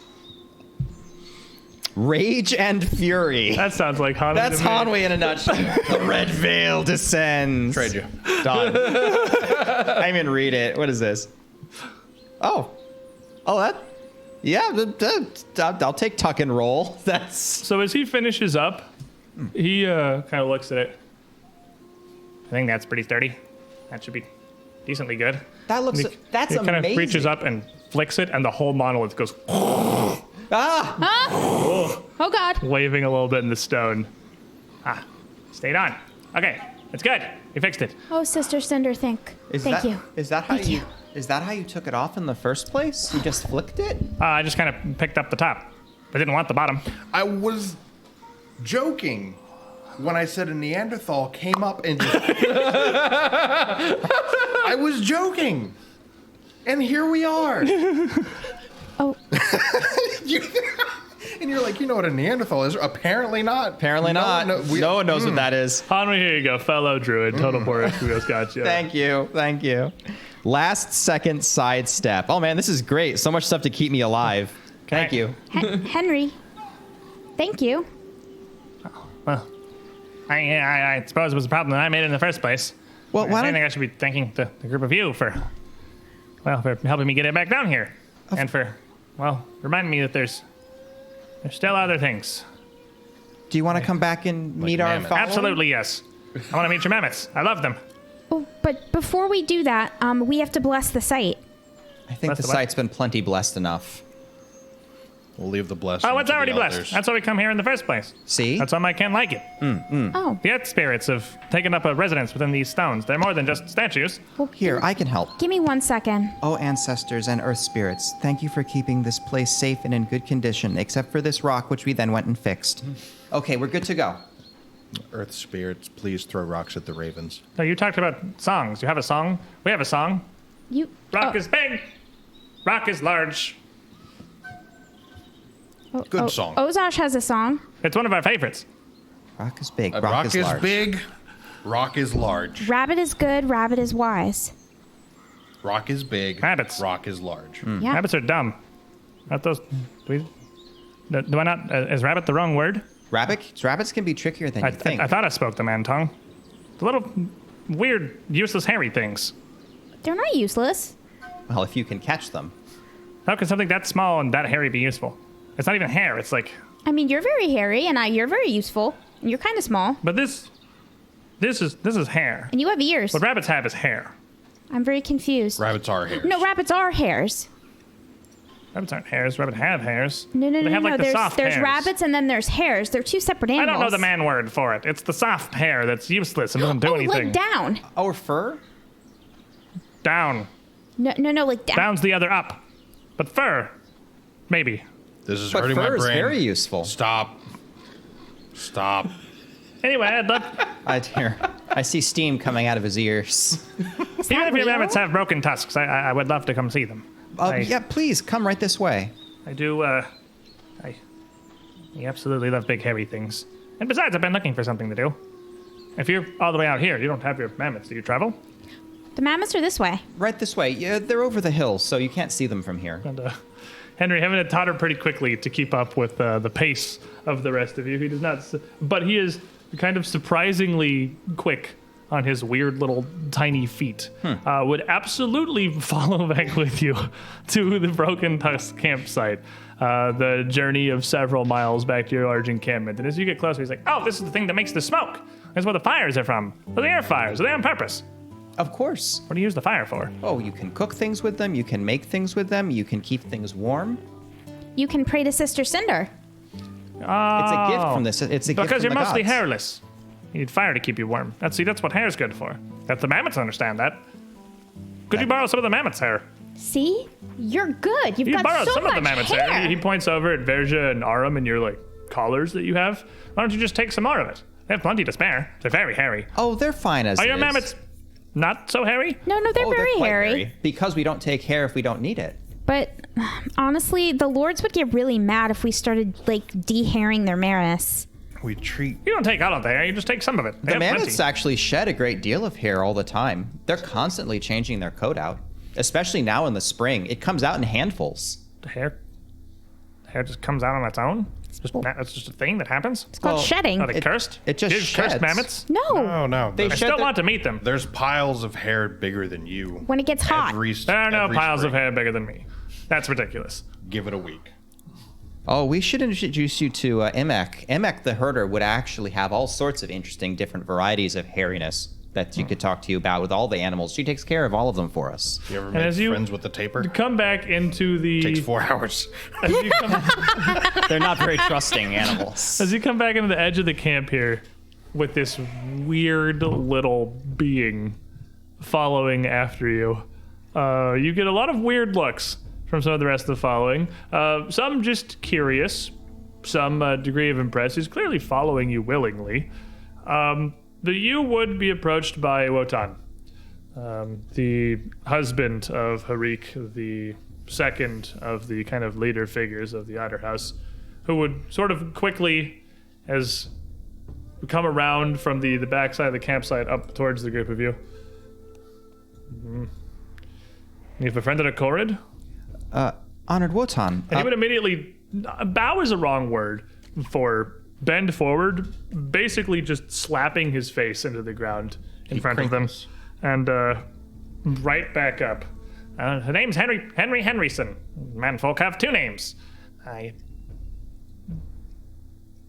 said I could see your mammoths. And This is Henry Henryson. We met him up at the Stones. His people use that place as a sort of a sacred site. And he's very hairy, and well, he was very interested in seeing other hairy things. And we talked about the mammoths, and he seemed really interested. So we thought maybe if it would be all right. And Wotan looks down, kind of looks back up across the group of you. We have a new friend. Sir Henry Henryson. Nothing would please me more than to introduce you to our herd. Please. And gestures back towards the way he came, the way the Wotan had come from. And Henry starts walking off, and Wotan immediately turns to follow him. He turns back and looks towards the group of you just with an eyebrow raised, and then leads Henryson off towards the outskirts of the camp, behind the otter tent where his and Harik's mammoths would be. I mean, we did good making friends, right? I think so. Did you see how Lord Wotan just bowed so deeply to him?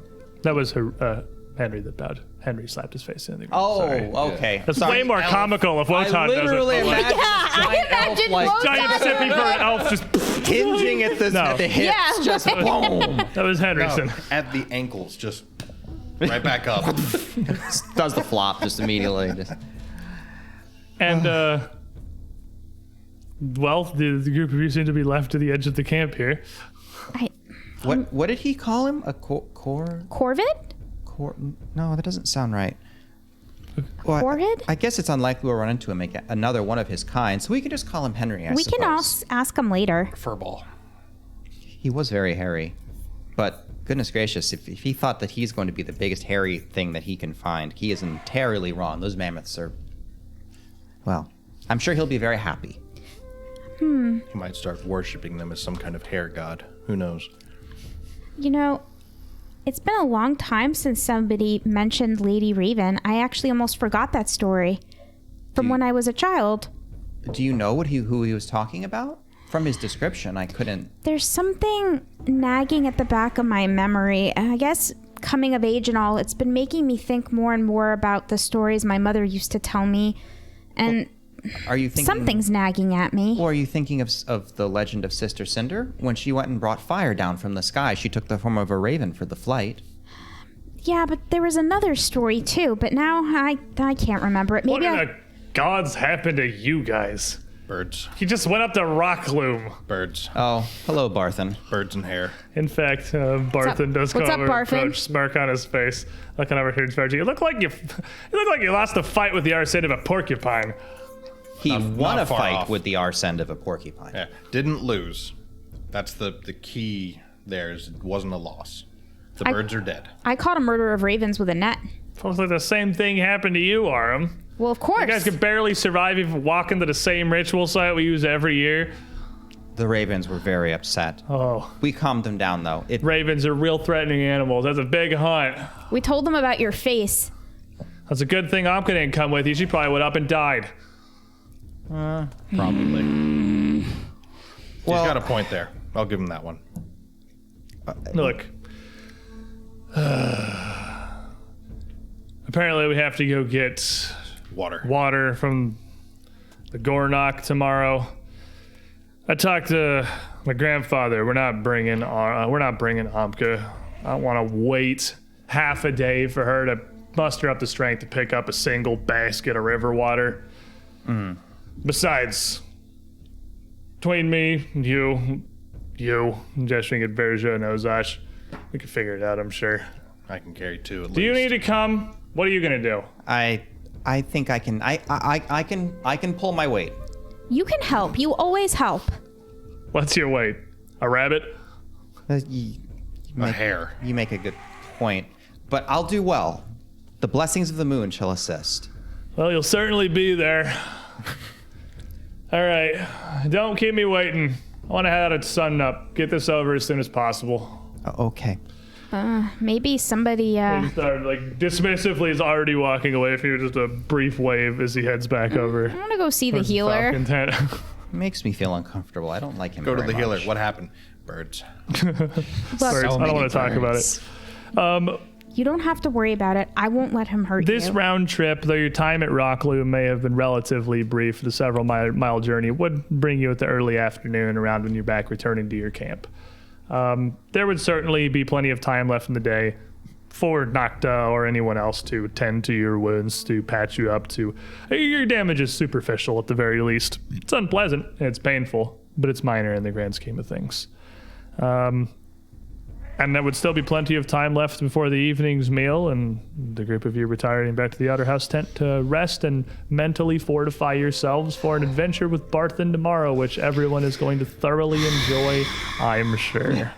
Verja, when you're done, Probably. I think we should probably take a couple of minutes to mentally fortify ourselves for that exact same situation. So we're going to take our midstream break here. We're going to stand up, stretch our legs, refill our beverages. Feel free to walk around a bit, get some snacks, do whatever it is you do. We'll be back in a couple of minutes. Thank y'all for being here. Rock is big, rock is large. Rock is big, rock is large. Big, rock is large.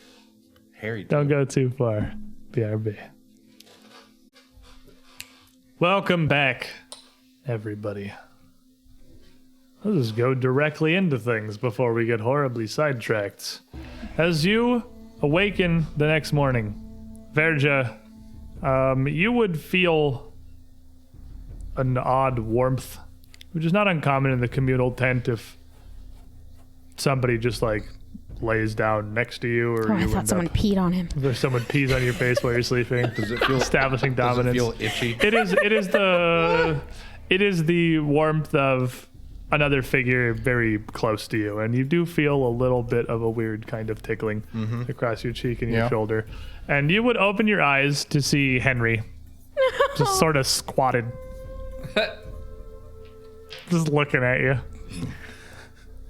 Are you the leader of this whole thing? Nope. You're the hairiest. Yeah. Why wouldn't you be the leader? Nope. Good morning. The mammoths are the hairiest. They're the leaders. Didn't know the mammoths could lead. That's. Well, we can Can certainly you speak follow to them? Yeah. Yeah. You have to go talk to. That very tall man. Yesterday, brought me back to see the mammoths out behind this tent. He is he's an odd fellow, isn't he? He's a bit strange. It depends on what you say to him. The mammoths over there, they're very nice. I love them. They're as hairy as I imagined. Hairier so, even. And like I said, just give it a week. Once they start shedding, there will be plenty of hair. They took me to speak with an older man, your grandfather. He seems to be all of your grandfathers. I don't really understand it. He wasn't nearly as hairy as you. Why is he the leader?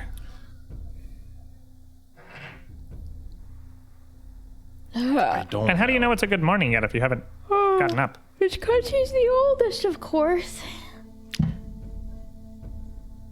Is he? But the older you get, the less hair you have. Why would that grant you power? No. It's a terrible fate growing old. Grandfather, he's the oldest. That's why he leads. And that's why the mammoths listen to him. You have a lot of mammoths. You said you had a couple of mammoths. I didn't expect you to have 5. We're That's- bad at math. That's a lot of mammoths. There's more mammoth than people if you just go by size. I don't know. I've never tried to weigh my... I mean, is it? Almost certainly. There's only like, what, 60, 70 of you? 5 mammoths? Yeah, I guess. Each mammoth would only have to be like 20 people. Huh, I And never really, manfolk aren't that big. never really thought about You're it that big, way. but you're not that big. Anyway, they said that you travel, you follow the mammoths. There's more of them even. There's herds. I've heard of the herds. I've seen them from a great distance, but I've never gotten close, of course. They're... I don't know. They're very large. Harry, you're doing a whole lot of talking before breakfast. Manfolk sleep for a very long time. You've been out for like a third of a day almost. That's what it takes. that normal? That's normal. Yeah, how do you think we grow all this hair? I don't know. You are a fae. The laws are a little different for you. I'm not sure what that is. I'm a Henry. Henry Henryson. Someone said you were a fae. Who was it? Oh, I can help with that. Yes, no. Mortal flesh, it tires. You have to rest it for a long time so it can be strong again. Well, how do you have time to do anything if you're gone for a whole third of the day? That's the entire night. You don't get any of the night. It That's where you doesn't find the take- best rocks. It doesn't take a lot of time to do what we need to do. It is? Of course. The rocks are different at night? Absolutely different. Really? Terribly so. The light of the moon is really what illuminates the best rocks. I knew it. I knew Mom was lying to me. She said stuff didn't happen while I was asleep. Oh, lots of stuff happens while you're asleep. A whole third of the day happens while you're asleep. I think your mother was definitely lying to you. But possibly for good reason. Anyway, your grandfather said that you can that I could come with the group of you. You want to come with us to fetch water from the river? No, that sounds awful and terrible and boring. But that I can come with you on your journeys. And follow the herds of mammoths to see the rest of the herds. Oh, join the Broken Tusks. Welcome! Doing work? No. And Hanwi, somewhat bewildered there. P. Fred Zero's got a hero point for you. They had right before the break that I didn't see until I was standing up. My bad, I missed them. I didn't look over. Opportune distraction. Now you see me, now you don't. Man, I've got all these great This things is to a keep great me alive. pile of This is Hanwi cards. Great. These seem absolutely fantastic. Wait, you're going out to a river today? But you just went on such a journey yesterday. And you menfolk have to, you have to walk everywhere. You have to go the whole distance. You can't even skip parts of it. Well, yeah, we spend a lot of time sleeping, so the time that's awake, we have to go and make the best of it. It's cool that you get to be our brother now. Oh, this is great. You helped me with my bird situation. I can help you. There's actually a stream right next to your camp. In fact, I think some of your family even knows about it. I saw them drawing water earlier. Yeah, we have to get water from a specific place. It's a special stream, apparently, that we have to get water from. How could it be special? Water's just water. It's tradition. It's the same way the rocks are special. I don't- It's not at all the same way the rocks are special. I don't know. Huh. Well, I'll leave you to it. My grandfather said that I could see his mammoth this morning, so I'm going to go see it. There's no way it can possibly be as hairy as the two that... What was his name? Very tall fellow with the pointy ears. Oh, Wotan. Wotanson. I don't Yeah, think that's his name. You should totally go call him that. Wotanson. Manfolk names are so strange. Hanwison? That actually sounds really interesting. Hanwi daughter? Hanwi. Well, anyway, best of luck with your river. Thanks, Brother Henry. Hey, thank you for taking me here. Let me see all these mammoths. Welcome to the Touch Broken their hair Tusks. with my hair. It was a wonderful experience. Oh, your hair can do that, can't it? And It's the Avatar scene.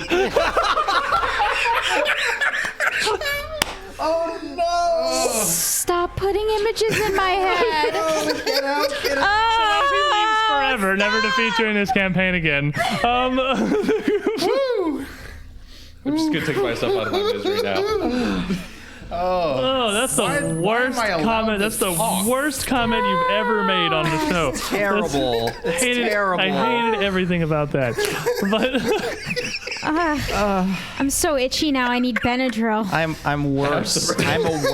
I'm a worse place in life for having heard that. Like, I everything have is to say worse. my quality of life has descended from having to have that thought in my head. But the group of you have your morning to ready yourselves, grab a quick meal here with your house in the communal otter tent before you head out to the Gornok River. Anything in particular that you have to do before you depart? I'm getting another net. Another net, easily doable. There'll be plenty of supplies throughout the camp. You would have no problem replacing your net from yesterday. Hanwi has made her preparations. Well, then the group of you, as you would emerge, would head out to where you would have agreed with Barthen to meet him, on the edge of the camp out to the northeast.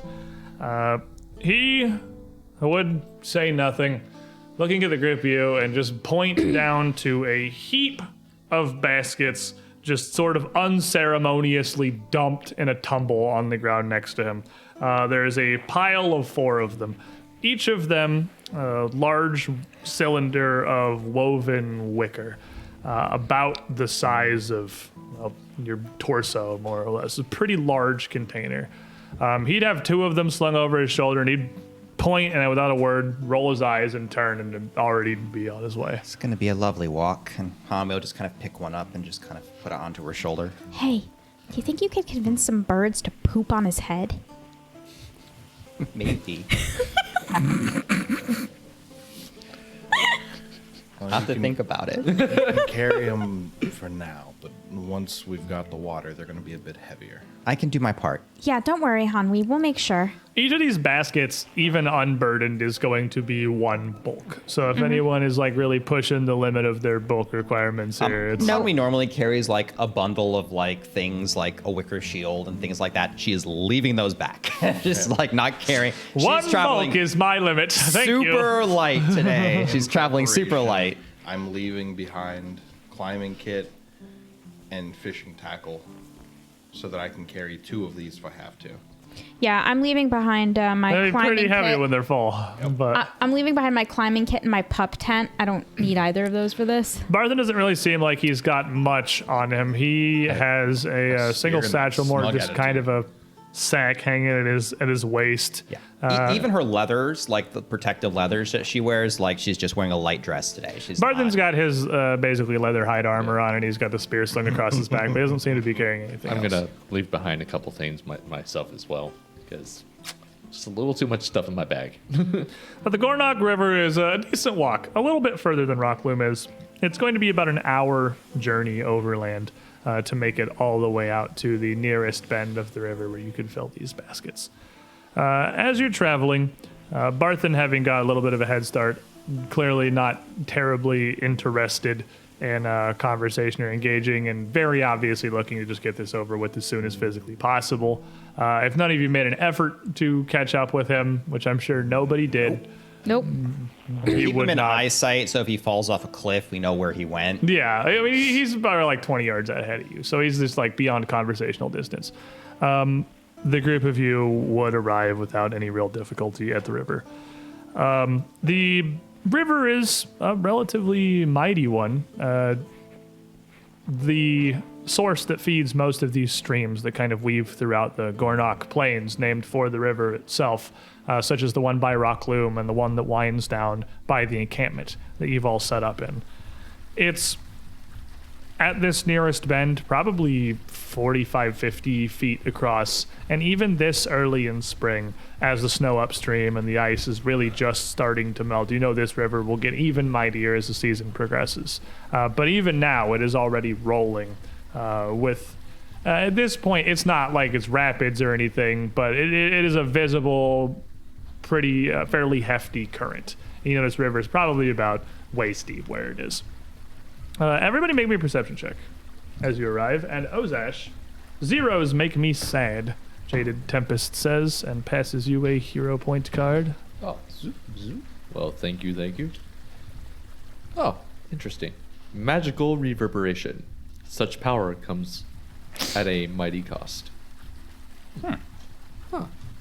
Roughly the cost of that card. Probably. Cost of 1 hero point. Cost of 1 hero point. That's going to be a 23. Okay. I probably got the lowest out of 20. 22. 14. I stand corrected. You said So- perception, right? So Yes. Yeah. The three of you, as you come to the river, and Barthen has already slung one of his baskets, just dumped it down on the ground. It's not this scene yet. Just dumped it down on the ground, and is pulling the other one off of the strap to ready to start filling it. Would see one interesting sight across the river from you on the northern side. There would be what looks to be a single shaft, probably about 5.5 feet long, stuck into the ground, wrapped about with something, and with a strange orb about the size of the head, maybe, hanging off it. As you get close to the river, you can see it appears to be a spear, and it's a very finely made spear. It is a fairly stark contrast to the rest of the natural environment around. Huh. What is that? I would say that's probably a spear Well, And what's it doing here? sitting in the ground. so as you're just kind of looking and contemplating it coming up to the river, Barthen looks back to you and looks at the river, and then also notices the spear across the way, and you see his eyes kind of widen. Whoa. And drops the second of his containers on the ground and immediately just wades out into the river. Like I said, it only gets to about like waist deep. So he makes his way out, and about in the middle, you're seeing him kind of just push through the tide near up to his chest as he gets through the far side and turns back around, pointing at it. Who objects to my right to this spear? I object to it. It's not ours. I mean, you can't just go taking someone's stuff. I mean, it was left here, though. And I found it. Verja, you wanted to challenge you to a wrestling match for this prize. No. I want you to leave it there, and if I have to dunk you in the river to do it, I will. That sounds like wrestling to me. Yep. Yep, it is. Just entertaining. It'll be funny. Hanui's gonna start just filling water baskets. And he's at the far bank of this, about like half shin deep in the water, about like 5 feet back from the spear. You want to stop me from taking it? Come do it then. Hey man, It's mine by right. I saw it. I've got your back. Is anybody gonna complain if I knock him out and let him flow down the river? What do you think? Possibly his grandfather might, but I mean, not wrong. You probably shouldn't murder him, even though It's not murder. I'm gonna tie him to that log and just let him go. I that think sounds that like might murder be with murder. extra steps. I'm coming. Are you actually gonna wrestle him? Do you actually Yeah. care about that spear that much? It's not ours. And you see Shouldn't take Barthen it. kind of widen his stance and put his hands up a bit. But it was Big old grin on his face. It was just left here. Yes. Take a look at the spear. Does it the look? spear is across the river. You are not near it. Oh, Verja, are you heading to meet him? Yep. Out into the river he goes as you stride out. Barthen at the ready here. We're gonna throw down. So, as you approach him, he's kind of ready. He takes a couple of cursory steps. Doesn't say anything, just this big smirk across his face. Super confident in his ability to handle this. What do you do? I'm gonna walk up, and when he goes to lunge for me, She absolutely will. You can read him like a book. when he goes to lunge for me, I'm going to let him and sit down. Make me a deception check. That's a 9. Total? Yeah. As he goes to push out, you go to sit down, but with the river slowing him a little bit, you sort of overestimate how quickly he can get to you, and you show your hand a little bit early here. And instead of him flying over you, as I suppose had probably been the hilarious Drag thing, him underwater. Yeah, like he will let you grab it and just go. I'm letting him grab me. but you sit down and just kind of forsake to him the high ground, the top position, as he does absolutely lean down and just basically pounce on Verja. And he's on top of you. Your plan perhaps going to plan, but it's not a great start from a power perspective. What do you do? So, not underwater yet, but definitely he's got the advantage. Didn't bait him in like I was hoping to. So, instead, bear hug time. Wrap my arms around him, because I'm taller than him, or he's taller than me? You're probably pretty similar. Similar? You're both fairly similarly built. You are like relatively tall. So I'll try and get my arms around, like, right at the rib cage, and get his feet off the ground. So you're trying he to has just no athletics control. is muscle time? Yep. Okay. And that will be a 12. The dice really don't like me today, so you know what? 2 hero points to flex on Barthen. Let's go. I have a better idea. Okay. Hand me those back. I'm going to use one of those. You're lucky I hadn't started shuffling the deck yet. Make way. Play the start of a stride. Oh, you're gonna. I am going through him. Okay. Okay. So you try to grab onto him, and with this position he has above you, you get your arms around him, but that really just kind of anchors you for him looming over you to start to force you down almost onto your back in the water here, and then you are going to attempt to just- up and just shove just through him walk and just through him. ball him up.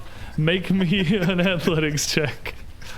Because I realized I had that card, and I was like, you know, it'd be real funny. Just, I'm ignoring you. Goodbye. now we're talking. 24. 24. All right, that'll succeed.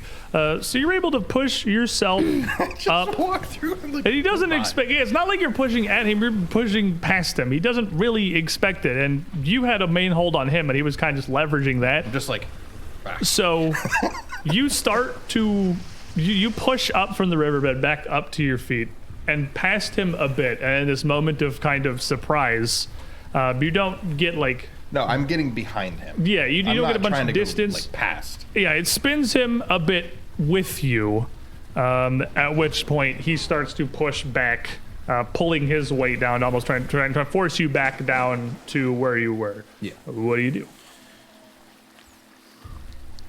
This is an RP fight. Mm-hmm. He's trying to come up. He's trying to force you back I've down. He's got a real good swapped, position right so now. now I've got the riverbank behind me, Right. and now he's trying to get me back to where I was. Well, he's trying to just force you back down. Just down into Direction the water. irrelevant to him. Okay. You've kind of spun around. You're still not all the way up on your feet. Yeah. As he has started to put all of his weight to kind of force down. And as he does, of course, it's like an honor to run from any fight. Break his nose, I'm Verge.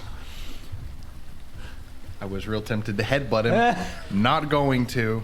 Not trying to be mean. Trying to make him learn a lesson. What are you doing? And I'm Messing up going his to, face would make him learn a At lesson. this point, it's basically just an athletics. Just athletics. It's a wrestling match. Yeah, he wants to wrestle. I'm gonna just wrestle, and I'm going to like full on meet him in a frontal charge and try and fight for like a. You're reversing your direction again here. I got the good area behind me, so now I can push down into the river. And I don't know what the grip is where you get under their arms. Nelson. Nelson. Paul Nelson. Isn't Nelson from behind? It's from behind. They're kind of in I face to thought face. they're face to face. Okay. Reverse Nelson. Yeah. No. Face to face. Whatever it is, we give you your doing. Trying to get under his guard. Wow. 23. The dice love 23 you. will succeed. But from this point, from your kind of non-committal opener, he's got such a position of power up above you that as you put your arms up to lock under his, he just leans forward, bracing his arms around your torso, and basically just spins you out around him, yanking you up off the riverbed. And like it's almost like a really stupid pile driver. Yeah. As he picks you up and turns around, drops down to his own knees, just slamming both of you into the water in front of the riverbed. At this point, he has pretty clearly gotten enough of an advantageous position here. You can all see that Barthen just clearly got just Verja pinned down. He's fully on top of him in the river here. What are you guys doing, by the way, other than just watching the festival? Me and Hanwei are actually doing what we're supposed to and filling the job. You're doing your job. What am I doing at my job? Yeah. And I'm just like, and occasionally as we're seeing that, I'm just like, hey, Hanwei. Virgil is apparently the one getting the lesson. I mean, literally, he's been picking. Barthen's been picking fights his whole life. At the very least, he's good. I told you it was mine by right. Is it? Can I grab his arms? It's You're really, pinned at this point. It's a really weird-looking spear, though. I am wondering about it. Actually, if Barthen picks it up and brings it closer, we'll be able to look at it. At least I'll get to get a closer look at it. That is also true. So as you're looking, he's had Verja, like since this slam, neither of them have really moved much. He's got Verja face down in the river, and his entire body is on top of him, and they're still there. It's been probably like 20 seconds now. Verja. Can I attempt to break out? You are stuck at this point. Okay. All right, Bartham, you win. Go get your spear. Verja, he's not worth it. Verja probably doesn't hear. Virgil probably doesn't hear a I'm under thing. the water. Yeah. Hey, let him up. He wanted to challenge me, making sure he understands. Understands what? That you're a bully? Come on now, Virgil. Come on now, Bartham. We need him to carry stuff back. Don't. If you knock him out, he's not going to be able to help, and you're going to have to carry his load. Like we always do every hunt, right? What's different? Okay, that's enough. I put my jugs aside. I walk up to Barton, and I kind of bowie up to him and. He's down. He's like prone on top of Verja. Or, you know so, what I mean. yeah. I get up on him and I put my giant hand on his shoulder. Go do wrestling. Rex, Thank like you. Stay in the fight. Get up. Whoa, That's the okay. thing we're trying to do. I mean, Nice. That's oddly appropriate. Okay. I carefully, but firmly look at me. Look at me. What? You want to fight me for it too? I'll do it. I'm not trying to fight you for the spear. However, you keep harming a comrade, and you are not a member of this tribe if you dishonor it this way. Just roughhousing what? You're a sore loser for your friend? He is drawn me. I suggest you let him go, or I will make you let him go. And with that firm grip, I'm kind of muttering, produce flame on him. You start kind of getting, your hand kind of warms up. He throws his hands up and kneels up. And Verja, who is probably like about the edge of your breath here Coming up in with the a river, fist. just punch him. Maybe attack roll. Do it. 14. The Just coming up out of the water, you throwing a sock hand. him, you hit him. You'll hit him in the chest, and they'll kind of like he'll take it. It's like, I help Verja up, but at the same sore time, holding him losers. back. There's a difference between wrestling and trying to kill someone. Whatever. He is not worth it. Come on, Verge. And he strides over to the spear. Let's go get the water. I'm just kind of looking at it in the ground. And then he explodes. It blows up and he dies. Victory. Whoa. Ozosh, come look at this. I go over to him and then pick up the spear. And you see, it's still on the ground. He's just got like a hand on it. And he's kind of unwinding whatever it is that's wrapped around it. So as you get closer, see the leather strap that's holding up this, like whatever this head-sized, vaguely orb on the side of it is actually a charred, very large, like swollen hand. It looks human. It's like blackened and burnt, but it's so bloated. It's almost kind of stuck in this clawed grip inside this strap. And you can see it's got its wrist, the hole where the wrist was once attached, up. And looking at the bones, at least the majority of them look like they've been pulled out of the hand and it has been stuffed with other smaller broken bits of bone. Gross. Well then, Heh, it's a handbag. I would not. I hate you so much. God. I expect that out of. That's worth No, I've already made my quota for the day with the avatar. I mean, comment. fair. Barton's kind of looking down at it. This is... Whoever did this must be pretty strong. Well, I think they left it here. I'm not entirely sure, but if you don't mind, to be safe, take your hand off it and let me get a better look at it. I'm not scared. He unravels the leather that's sort of woven around it, revealing this Immediately like... didn't detect magic just in case. You throw it up as he's unwinding this, revealing like this very, again, clean ash wood shaft of this spear. It's like immaculately polished, in perfect condition. Even though this leather banner, this like tattered, it's not even treated, it's just raw hide banner. You can see it has an emblem which looks like the black silhouette of a woolly mammoth against a backdrop of bright red fire. I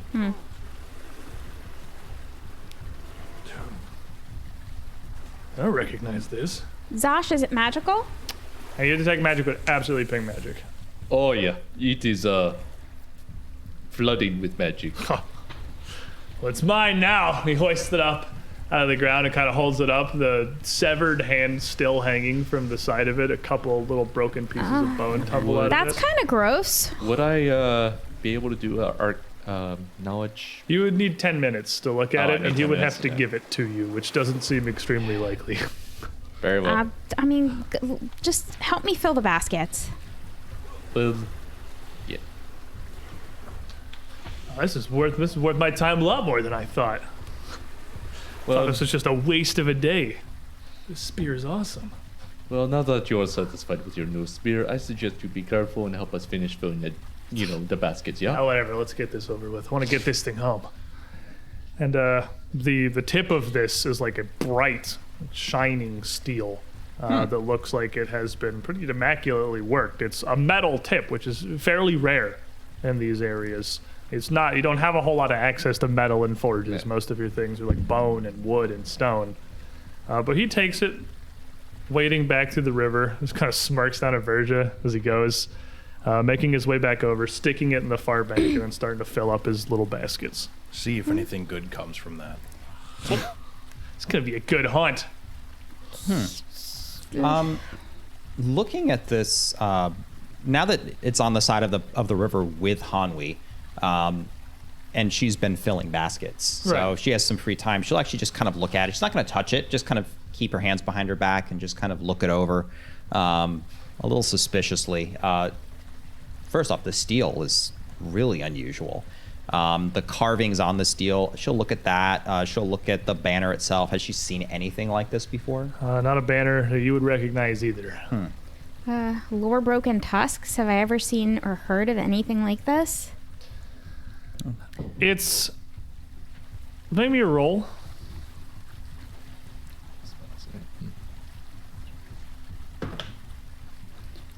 Uh, 12?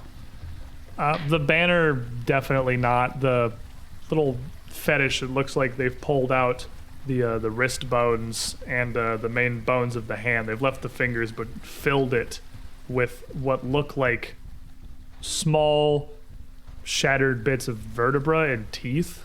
It might be like a trophy. It's not unheard of for even Broken Tusk or any other following to have like a war trophy. But I mean, Broken Tusks aren't really one for war. The hand itself being completely blackened and charred, and this whole thing is exceptionally grim. Like if that's what it is, like it's a horrific trophy to be sure. But Do you think it could have anything to do with those guys that we saw, the ones who burned themselves? Burning seems like a common theme. I would say so. Well, there's a lot of... wait, what guys? Huh? Oh, a couple of hunters that from a group we didn't recognize attacked us when we were out getting the tapers. They were pretty weak, but they were definitely Oh, were they weird to look at. children? It was weak to you guys. They must have been. They were very hostile, and when we approached Grandfather Sven, he, if I recall, he said not much, did he? Or nothing at all? I imagine Grandfather Sven would have recognized them if they were some sort of threat, but they were two women, and they were very badly burned, but deliberately. And they attacked us on sight. They seemed to not mind their burns and just came at us. Weird. They folded really easily, though. Well, I can imagine my grandfather doesn't think they're much of a threat if you guys handled it.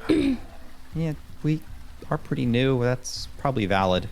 And at this point, like Hanwi and Aram would definitely have the first of your vessels filled. And as you pull it up, these things are water heavy.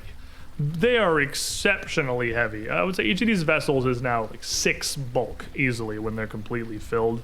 So- The wax-treated wicker of the basket is impressively watertight, even though it doesn't really look like it might be at first glance. But with the late morning sunlight streaming down, as you look at the water in your basket, it's quite murky.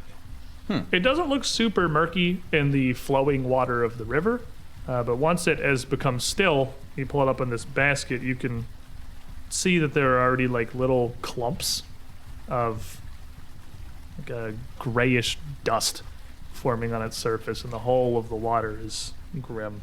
Is this normal? It doesn't. Knowledge. No, it nature? doesn't. I Yeah, don't know. anything of that? Knowledge, Yeah, nature. give me a knowledge nature check. That You you want to roll roll it. it? This or- isn't identify. You can do it. This isn't identifying a creature. You guys can do this one. Oh, wow. Remember, hit the wrong time. 24. Oh, the I 20. got a nat 1.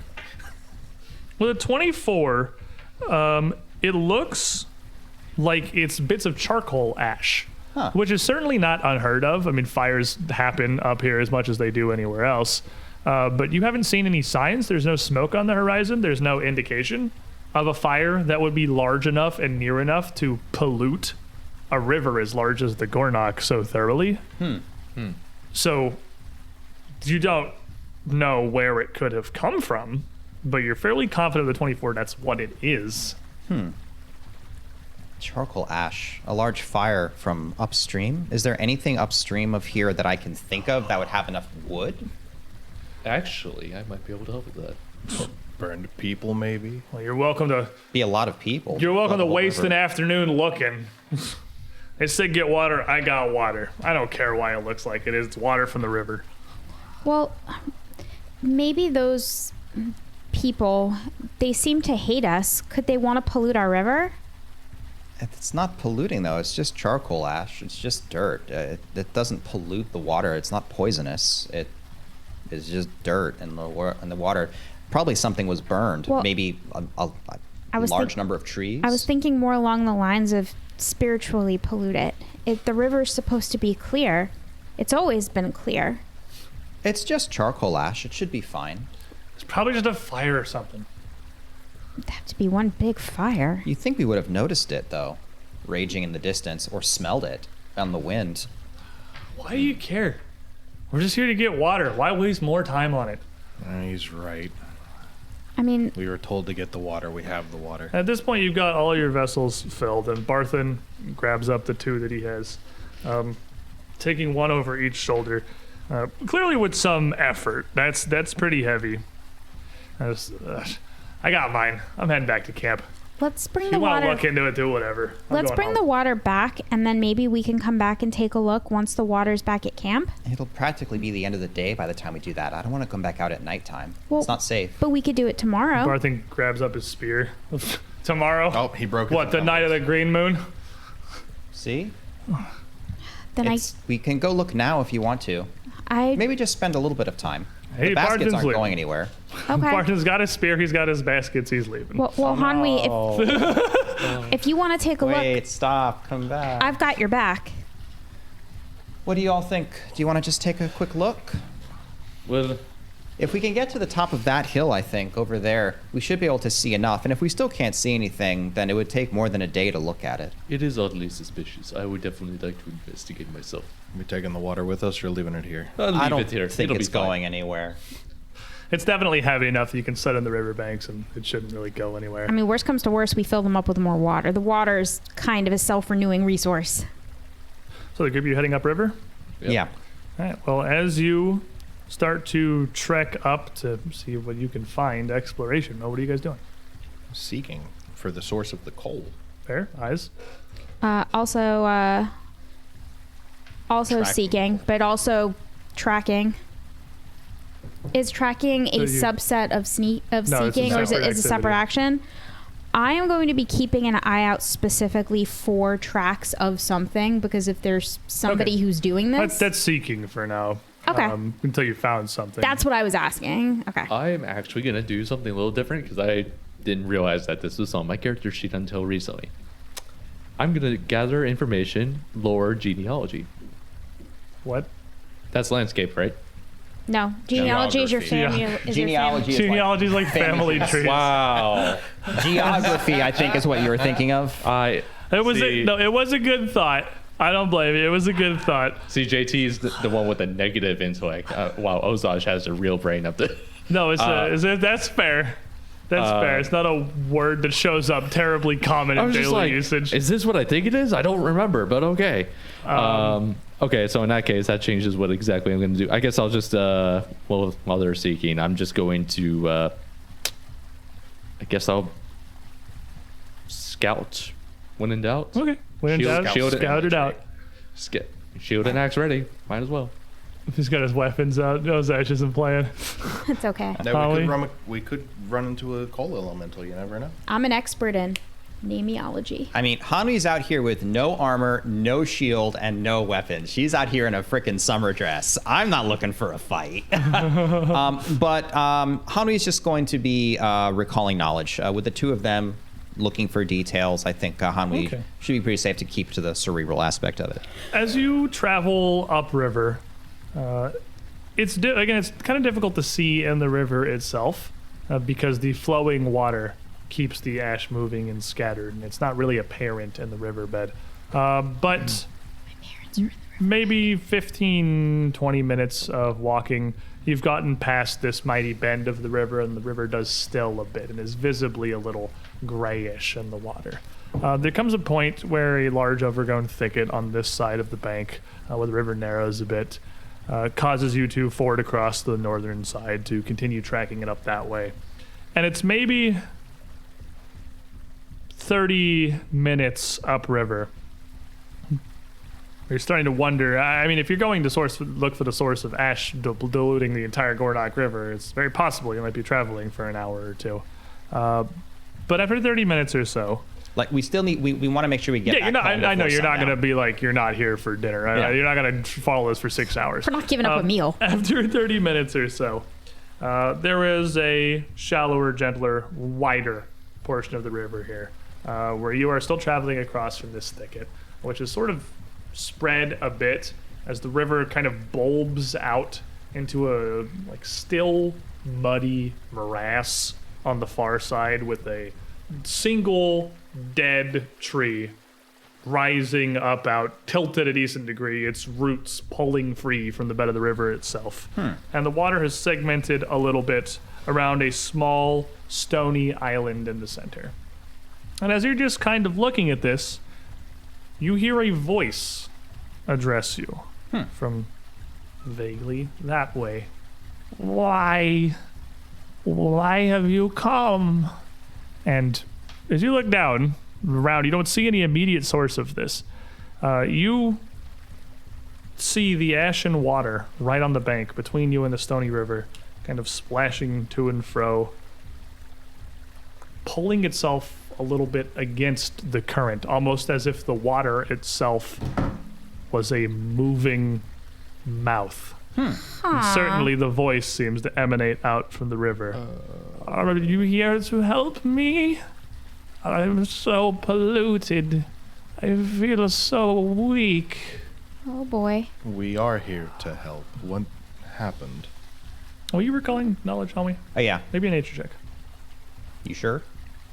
Yeah, this is not identifying a creature. Okay. It's good. Good asking. Good brain. I forget it every time. You can roll it here. Can I pop guidance too? This is just the thing that you're Okay. thinking. Like, this is just what you know at the moment. Very good. That's not great. 12. With a 12, water. looking at the way this water moves, this is like certainly unnatural. You, a spirit of the moon, know it is entirely possible that like spirits do dwell within it. You had your encounter with Henry just yesterday, who told you of the spirits that do dwell in those standing stones, the angry spirit of the raven from the broken rock that brought their wrath upon him. It seems like this is just your destiny this week. It's Spirit Week. It's very possibly this like that. This is a thing that could happen. It's not insane to think this is literally the spirit of the river trying to talk to you. Does it sound like male or female? It's hard to tell. Sounds like as water. it just gurgles and babbles forth from the water itself. What happened? What went wrong here? There was a great fire. An encampment so far upstream. Their fires have burned through the day and night. Their ash piled so high to pollute near all of my body. Huh. Well, You can see them when the sun is gone the longest and the moon hangs low at the darkest hours of the eve. Their fires dimly in the distance. Which all of you would know, if it's apparently a fire that large is polluting the river at this point, and you can only see it that, like, if that's true, that is like several days' journey away. Yeah. If not at least like a full day. That's not a you will reach it today distance. Please help me. Well, We will. we can't do anything about the encampment that far away, but we could do something here. These trees along the side, we could cut them down and place them here. The leaves and the branches will catch the silt moving down and ground it. There is another way. Magic dwells in the fen at the far shore. There is a mystical flower standing tall amongst the muck. Its magic may ease my pain. there's a magical flower that just grows on the That's river. so sus. You two make me a perception check. If you say so, man. 23. The 23, as you look across, pointed out to you, there is what looks to be a single white lily sprouting out from the mud on the back side of that big old dead trunk. Hey, you know what an anglerfish does? It is bright in the light of the day against the mud and just barely visible past the gnarled roots of this log. That is the thing that is there. Water's telling the truth. I see it. Do I know anything about that flower and the types of thing this river's talking about? From here, it's almost impossible to know what it is. You are across you're probably like 40, 50 feet from this flower. Do I know of anything that does this? Anglerfish. I mean, there are certainly Anglerfish do this. like there are flowers that grow in strange situations. There are flowers that take advantage, and especially with the roots of this large dead tree nearby, would be an incredible source of nutrition for anything that could stick and grow out of the mud. And given the space it has around, it's kind of a large clearing. It has no competition for sunlight. Like if a plant like that exists, it does logically make sense to you. It could grow there. So plants are my thing. Herbs that heal are my thing. Let's go take a look at it, see if I recognize it or anything like it. And so you just need us to go over there and get that flower and drop it in the water? Bring it to this isle betwixt the streams. It's my mouth I- wants to eat you. I have no hands that can grasp, but there are spirits beholden to me. This seems like a fairy tale. What is with today? It is, I suppose, our duty to help out the spirits in any way we can, so... I Yeah. don't like it, but the flower is right there. Do I feel like Might we're as being well. played? Can I get like a perception check You've or only something? got like a warbling, babbling voice from a river, Get me a which like you flower. can't even determine a gender or that's like fair. an age. There's not much beyond the words themselves to go on. It definitely feels weird. I need But- cocaine. This is just a super advanced Selkie. It's moved beyond being a monster. It's just the water. You touch the water, you die. All it does is just You can lie. make to me you. a perception check. I'm to, also like, gonna to change. because it's perception to why does the sense motive? Does the yeah, sense that's motive know? kind of what I want to Yeah, so you do. can throw me a The perception motive is it check. wants us to get the flower. I'm also making it my prey. Unpray the water. The river is my target. I'll get you, River. It's gonna be a 15. With a 15, looking around, you don't see any other creatures other than some small little fish and insects around. This water, weird as it is, you see nothing other than just the oddity of the situation that makes it feel strange. I mean, you just met a really nice hairy earth spirit yesterday. You know, so you're right. it's like We're just gonna go with the flow. Hanwi will there. take her shoes off and go wade out into the water. I guess we're going across the river. Da, da, da, da. So it's no difficulty for the group of you to wade across. That's easy enough. Lurking at the very extremes of the roots of this big dead log and this muddy fen here. Who all's going across? Hanwi seems like she's going. Everybody but Ozash? Ozash is like, nah. Pass.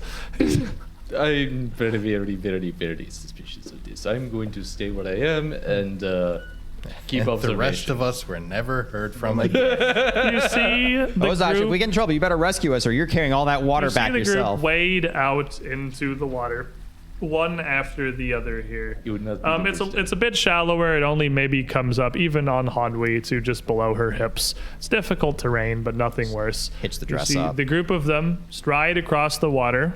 The river does not eat them. Nothing emerges to attack them. They make it to the far shore unmolested. Now this flower is kind of at the extremes of the root berm of this dead trunk, out deep in this muddy fen here. Who wishes to go retrieve a flower? I would like to change to recall knowledge and give this thing a good look before I let anybody touch it. Well, it's still 10 feet out in the fen, but looking at it, it looks like it is a bright white lily, and make me I have lore herbalism or nature or... I'd let you lore herbalism. It is, in fact, the flower. I'd let you do that. Because 11 is what I got. With an 11, it's... No. She's doing a song lyric thing. Don't worry about it. It's fine. Okay. Wow, okay, that's a 19 on the die, so that's going to be a 24. Looking at this, I don't know if you've ever would have seen one, but you may literally have like some stories or songs about it. It's the kind of thing that is a minor point in a saga. These flowers you've heard of, this white lily, almost as you get closer to it, the center of it tinged with gold. They are a thing. They are exceptionally rare, and it's a very like slightly magical flower. That is a thing. That's real. What specifically it does, well, that's unclear. You know about this from like songs and stories, and without like literally having somebody sit down with it and do magic, what it actually does is anyone's guess. Hey, Feed it to the river. Ozosh, believe it or not, I've actually heard of these things. Like, I can even think of a saga that they're a part of. I'm pretty sure they're magical. Can you please just come look at it for me? You don't have to touch it or anything. Please. Oh, so it's But if real. something eats me, I'm blaming you. Okay. Is anyone gonna go grab it? Yep. Or, I was told it's real. I'm Okay. grabbing it. Make me a survival check. This is survival in lieu of knowledge muddy fens, basically, and how to navigate them without getting very stuck. Step in immediately stuck. get that one? 7. With a 7, you would see Verja work his way into this fen, kind of picking his steps sort of carefully, staying near this root system, this berm, but takes one additional step and nothing catches his foot. You see him just like topple almost all the way forward as his foot just shoots into the mud. It's not enough that you're like stuck, like you're bogged there. You get the weird little lily, you get it out, but you are covered up to your chest in thick mud. You know what's convenient about that? There's a river right there. River right there. Well, you have the lily. What do you? I'm gonna hand the lily over to Aram. She goes in the river. Goes in the river, and it's a lot of mud. Even with the river's assistance, it's very gentle We're just here. basically gonna be gonna thrashing. yeah, it's gonna be a minute of cleaning off as Verja starts doing that. Aram, you get the lily. Ozosh, are you coming across? Yes, I am coming across reluctantly because I am very suspicious. What are you doing, Hanwi and Aram? You Waiting for Wait for Varja to get put together again. Ozosh to come look at the flower. see the river sort of part again next to you. Please. The pain, it burns. The whole length of my water's polluted. The flower will help with the whole river? Look, if this thing It's- is what's in the stories, it could. Its magic can be drawn forth with a simple ritual. Huh. Do you need us to do that? Or, you have spirits who can help you.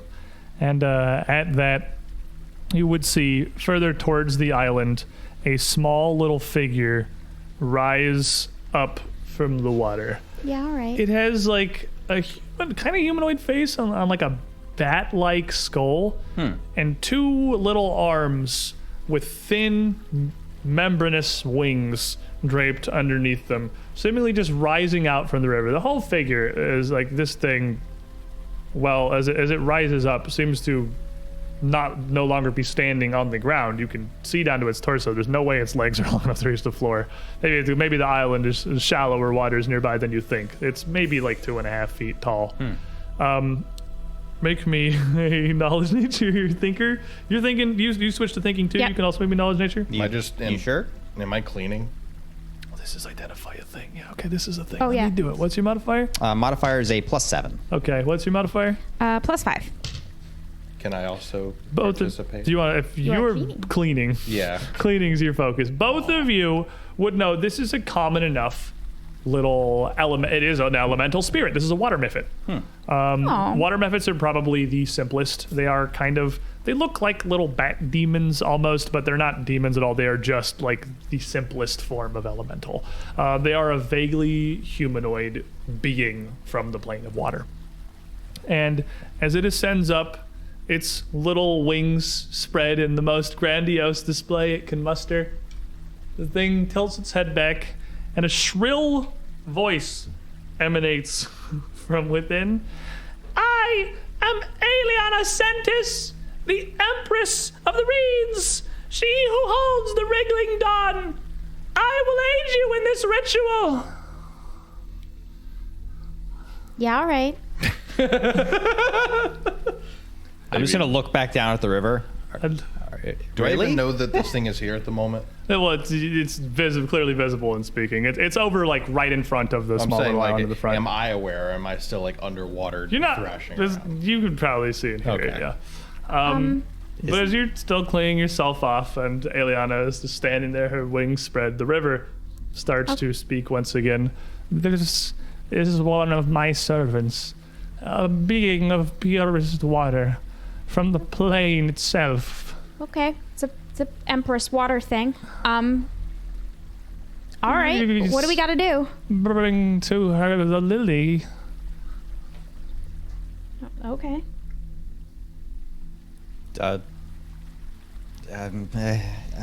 So odd. All right. I mean, the spirit's legit. It's a mephit. I mean, it's from the plane of water, and it's a water spirit in the water that's dirty. Clean the water. I mean, moles are native to here, but I wouldn't. I like moles. What's the matter with moles? I'm just saying I wouldn't take gardening advice from one. Why not? They're bad at it. Oh, they are? Yeah. I don't know. I've never met a mole. I apologize. This happens a lot. So, Howie takes the lily. I guess. As you move up, Just hitch your skirts up it's again. This mephit in the water. Here, And you get here you go. Your aid is invaluable to the great and mighty Gornok River. The ritual is simple. It will not take much time. You must release the magic of this flower into the holy waters. You will need to catch a frog. Okay. A frog? A frog from the banks of the very rivers that has been born among its shores and lived its life anointed. Okay, Like so this from is, over there? From anywhere. Yeah. So Can you're I see saying that they should have brought me along, and I would just already have. At this point, you probably cleaned have up. frogs, You're good at this point. You've managed to get most of the mud off you. You're just sort of dirty. I guess we'll start looking for little frogs. Maybe perception check. Hunt prey, little frogs. You need to see a frog. Damn it. I'm gonna hunt a frog. Whoever wants to the go look for a frog, frog. huh? We here with the flower. Who wants to go look for a frog? Maybe a perception check. Here, I'll I got see. a 13. 13. 13. 13. 19. 19. Looking around the sides here, there's a lot of growth. You're sure there's something. And it is Aram this time who manages to find underneath the roots of a tree, not terribly far down the southern bank, Hey, you. there is a frog just kind of back in there, huddled underneath with nowhere really to go to escape. It's okay, little hopper. We're gonna go do a ritual. You have a frog now. Hey, I got a He's frog. pretty small. He's little- He's maybe about 3 inches long. We're not gonna hurt him, are we? You bring the frog up to Hanwi. Well, Sachin version, what are you doing at this point? Digging around, is what- and you know the little holes you see against the river sides? Yeah. Just arm and hole looking for frogs. Okay, and you see Aram come out with the frog. And the river spouts again. Good, good. And Aeliana. We did not take the lily from you, by the way. You still have it. Yeah. Perfect. This specimen will do well. Now, His name is Hopper. bearer of the lily, in order to use its spirit to infuse the magic of this flower into the babbling waters in which you now stand, you must consume its essence. Holy. The the flower? I have to The eat frog! You must consume the frog while bearing the lily. Its spirit will be freed and fuse with the latent energies. You gotta eat a frog? it. Now, And the river speaks, it is the only way. Good luck, Hanwei. This ritual is as ancient as time Oh, itself. Hanwi, give me the frog. Give me the flower. This isn't gonna happen. You're not cut out for this. I could eat. You saying I could eat a frog? If I had to, I could eat a frog. Come here. Ozaj takes the Oh, lily, absolutely. takes the frog. You forget what I am. Oh. Don't you feel you're playing to stereotypes You right have- now? You have a very upset frog in your mouth for a brief few moments, but it's only about yay big. So you can, chow down. This is awesome. Rel- I'm also a Relatively very quickly. large half-orc. You are a big half-orc man, and though it is surely unpleasant, you managed to get a frog down your throat. Make me a fortitude save. Arm claps. what? Fortitude save, please.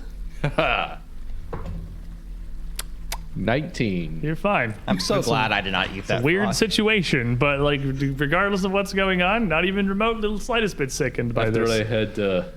I had many things in my life, I'm pretty sure I could stomach a frog.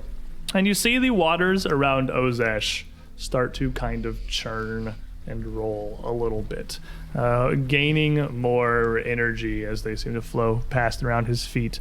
And the Mephit speaks out, "Yes, it's working. The magic is flowing into the river itself."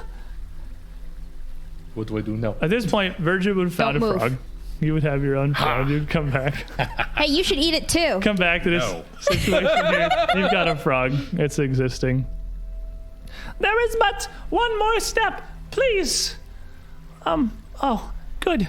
There are enough of you. Bearer of the lily, hold the flower aloft so it may touch the rays of the sun as closely as possible. And you, two of you, kneel down. Place your hands together in prayer at either side of your champion here. Channel what divinity you can. We need another. It's your turn. Hanwi, I have the frog. come on, Hanwi, No pray matter. with me. We can do it Okay. together. Okay. I will we aim. You just drop the frog. Yeah. No, holding the frog. You're holding the frog in your hands. I'm not letting this boy go. Who will receive the blessing that completes the ritual? Please, one of you. Oh, pray? Oh, Receive the blessing. I will receive the blessing. And the Mephit moves over. So what are you doing, Hanwi? What is going on? Staring. So the flower's magic, you had to give the flower to someone who had to eat a frog to get the magic into the river, but now we need someone else to receive the magic from the river, or is the magic coming from the flower? You're just confused. I don't think this makes any sense. And the Mephit comes around in front of Aram as he's mustering, praying here. As you got a frog in your hands. Ozaj is holding the flower aloft. And That's just your frog. the Mephit pulls her hands together, almost your little webbed fingers in this similar prayer. And then pulls one hand back and then cants Sagita Sedum! And pulls up a wave of this water as it coalesces from the river into like a thick green morass in her hand before she just shoots it into Aram. Aram, meanwhile, this blasts you. It is what it is. And you see it shoot and just burn a hole through the center of Aram's armor. And you immediately take 19 points of acid damage. Oh boy. Well, I'm out. And this hits Aram, and Aram falls immediately, just face first in the river. And the Mephit just busts out laughing. And you hear like a weird honking giggle from the island as a second strange little creature collapses out from amongst some of the rocks, literally just doubled over in laughter. It looks like a little goose with a just kind of like a little goose, really. A weird goose peacock with like a fleshy belly. The feathers of its body are bluish and tapering down to like a weird brown on its wings, where it has two little clawed hands on the end of its wings. What's this? Who's this? I'm starting combat raging. When a teammate goes unconscious or I get critically hit, I start my next turn raging. Are you like swinging? Because Yes. like, okay, well, I guess let's roll some initiative, my friend. I was hoping to be able to cast something before this, but that's all right. Well then. Roll me some initiative as Virgia bursts into his a rage and reaches for his greatsword. Is Ozash still scouting? Yes. Okay. It's on the island.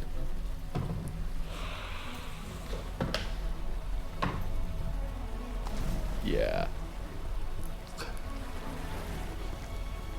All right.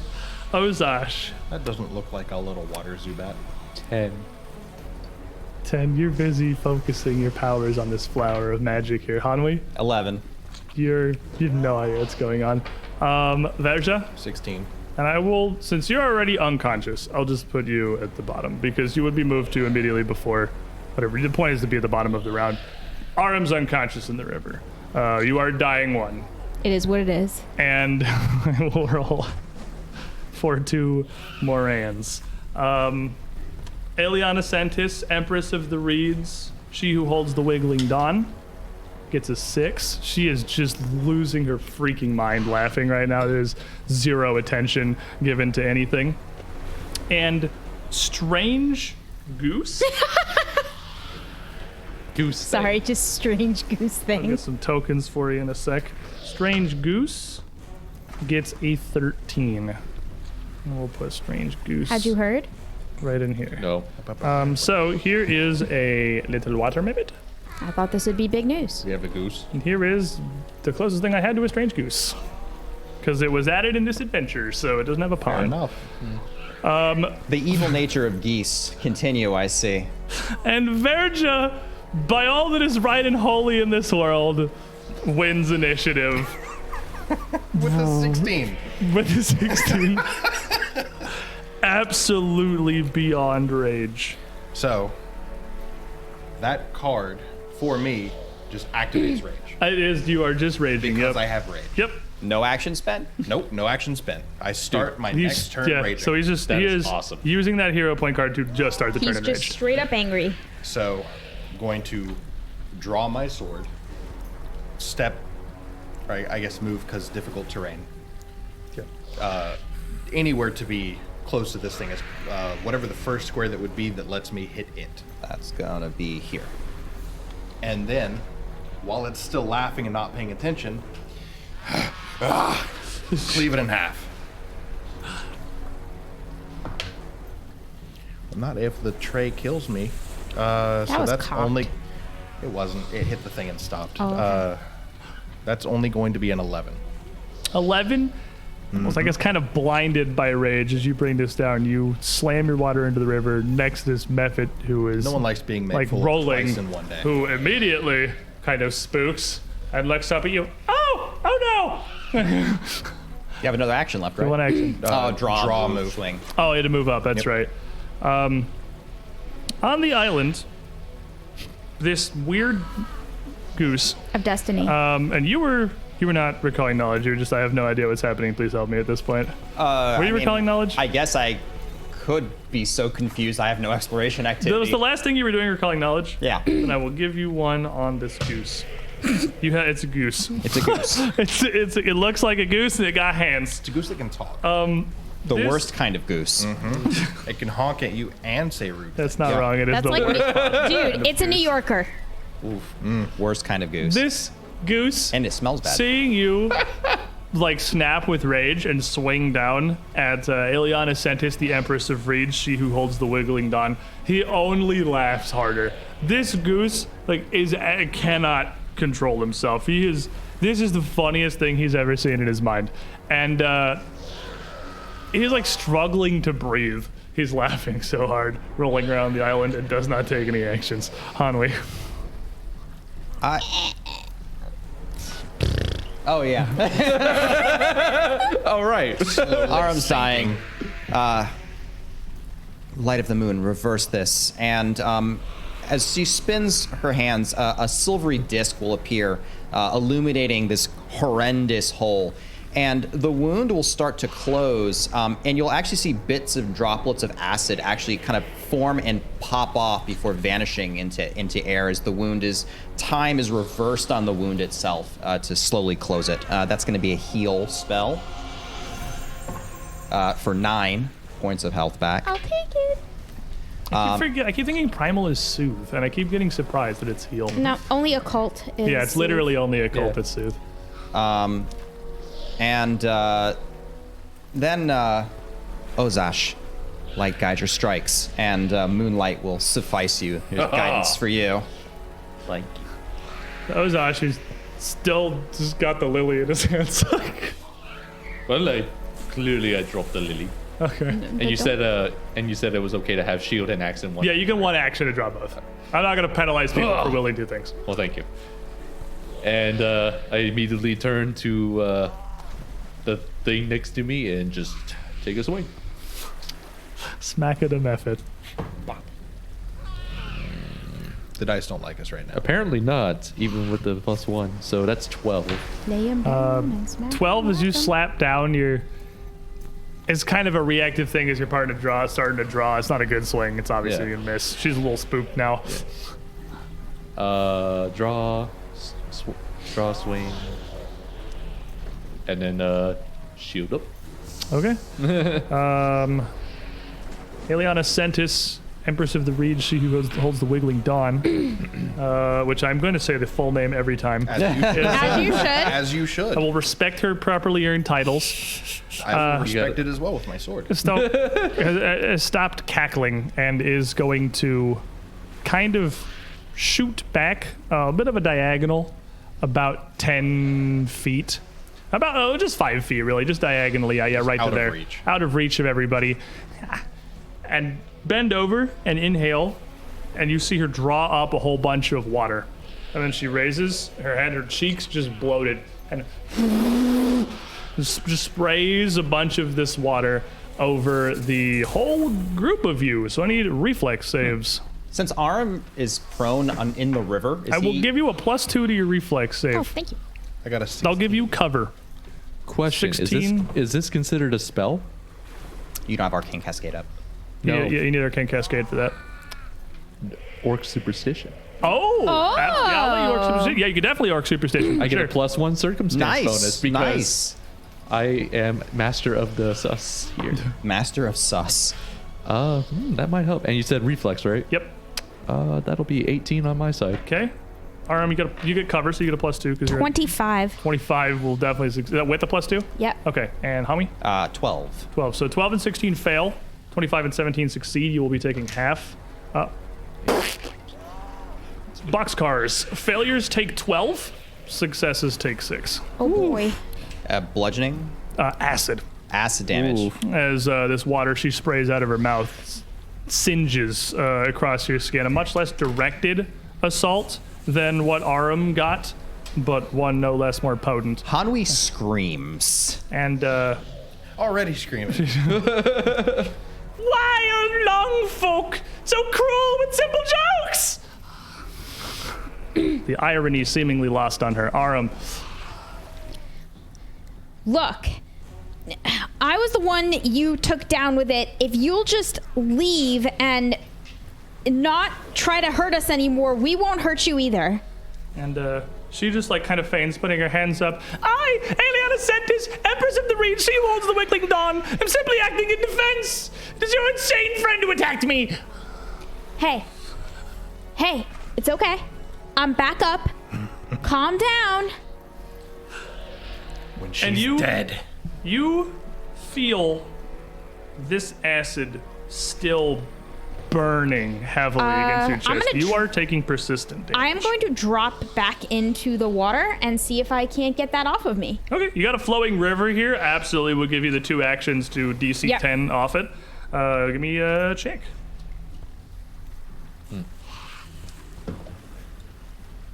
It's only going to be an 8. It's flat check. Oh, it's just a flat a check. flat Oh, just a check, 6 then. So 6 not gonna stop it. It's the magic of this clings to you even through the river.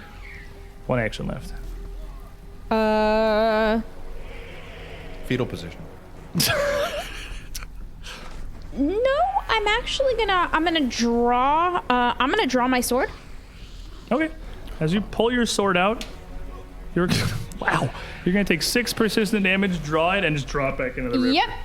You are dying 2 because you're wounded 1 from being picked up. Oh, Persistent damage. but I healed you for 9.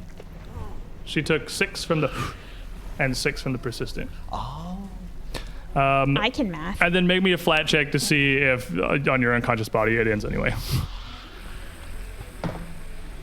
No. It's a 2. Still a sizzling down there. Ooh, this is a familiar situation. Dying 2 with persistent damage. We've been here before. We have. Boy, it's not a Hope fun you like place. having Not a a new great character. place. Verja.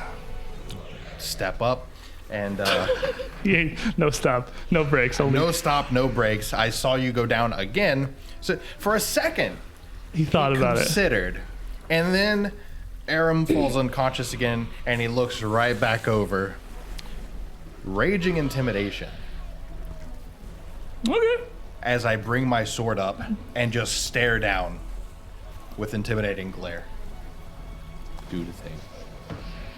Nat For 20. a nat 20. Spooked. This never kind of backs up. Hey! It was defense! You attacked me! I did nothing! For a 16. 16 will hit.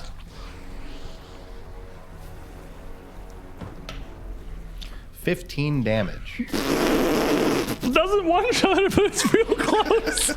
Wow. You hurt my friend. He steps up, stares at her, and takes a huge swing. And you see him literally bat Aeliana Sentis, Empress of the Weeds, she who holds the wriggling dawn, down below the water, where it seems for a brief moment like she is gone. Before she just kind of struggling, pulls herself up, hands still up defensively. That's it. And she is not looking good at all. But you see this weirdo on the shore who's still laughing. Hey! You dare attack my servants! And he waddles over to the edge of the island closest to Hanwi, just like 10 feet away from her. And like stands up, puffs his little goose chest out, puts his little hands on his hips, and preens his blue chest feathers in what is a truly amazing and an awe-inspiring display to you all who are conscious. Everyone make a will save. Is it magic? It is magic. Haha! Real glad I'm asleep. 15. Ugh. Oh. 13. 21. 21 will succeed. That's wow. It does nothing as far. It does nothing to you. You two. This thing stands there, majestic, almost glowing, and the rest of the world almost seems to kind of blur and fade. Even Aram's predicament here, as you are just enraptured by the visage of this beautiful, horrible goose. You are both fascinated by the goose and cannot take any reactions for any reason. Those are two separate effects. Fascinated is Fascinated- hostile till acted upon, right? About to find out. No, fascinated is -2 to perception and all skill checks, and you can't use any concentrate actions unless they are targeting or related to the subject of your fascination, which is the goose. If it takes any hostile actions, your fascination ends. But all he's done is walk up and preen himself and insults you. Which means Hanwi cannot cast most spells unless they are targeting the goose. Unless you have any non-concentrate spells, I don't even know if those exist. They have to be somatic only. Or, somatic only. No, I think any cast spells has a concentrate. So you cannot cast associated any with it. spells that do not target this goose while you're fascinated. Does that include area, like including the goose? You can do like an area thing that also includes the goose. So, like, but, heal, you, like a you level can 1 heal. action heal. Yeah. But you can't cast anything that is not towards Yeah, or it has that has to involve the goose or be a target. Well, on the goose. Hanwi's out of heals anyway, so Oh, fair enough. That was our one for the day. that was the one for the day. So, Hi, I'm not Amka. I'm not. I don't have divine font, so that's not going to happen. So Hanwi, kind of the pain of her horrendously burned face and torso is going to fade. She's just shaking her head drunkenly, but she's going to reach down into the water and just try to, with one action. Or does this take 2 actions to try to brush the acid off? 2 action. I'm going to take 2 actions to try to clean off the acid from our... No, it's, I would say it doesn't. I don't think that has a concentrate trait. You can do that. Okay. Just flat check. Flat check. DC 10. You doing it? You can roll it. Nope. 6. Still sizzling. We haven't had a character death in a while. Yeah, it's been a minute. This is not the encounter I thought it was going to happen in. No. Man, water methods are much angrier than I thought they were. Hanwi's just going to spend the next action just trying to do it again. Like, just trying to just kind of brush it off. Just kneeling in the water by Aram. Ozash. This is a difficult predicament. Verja, you got the other one, yes?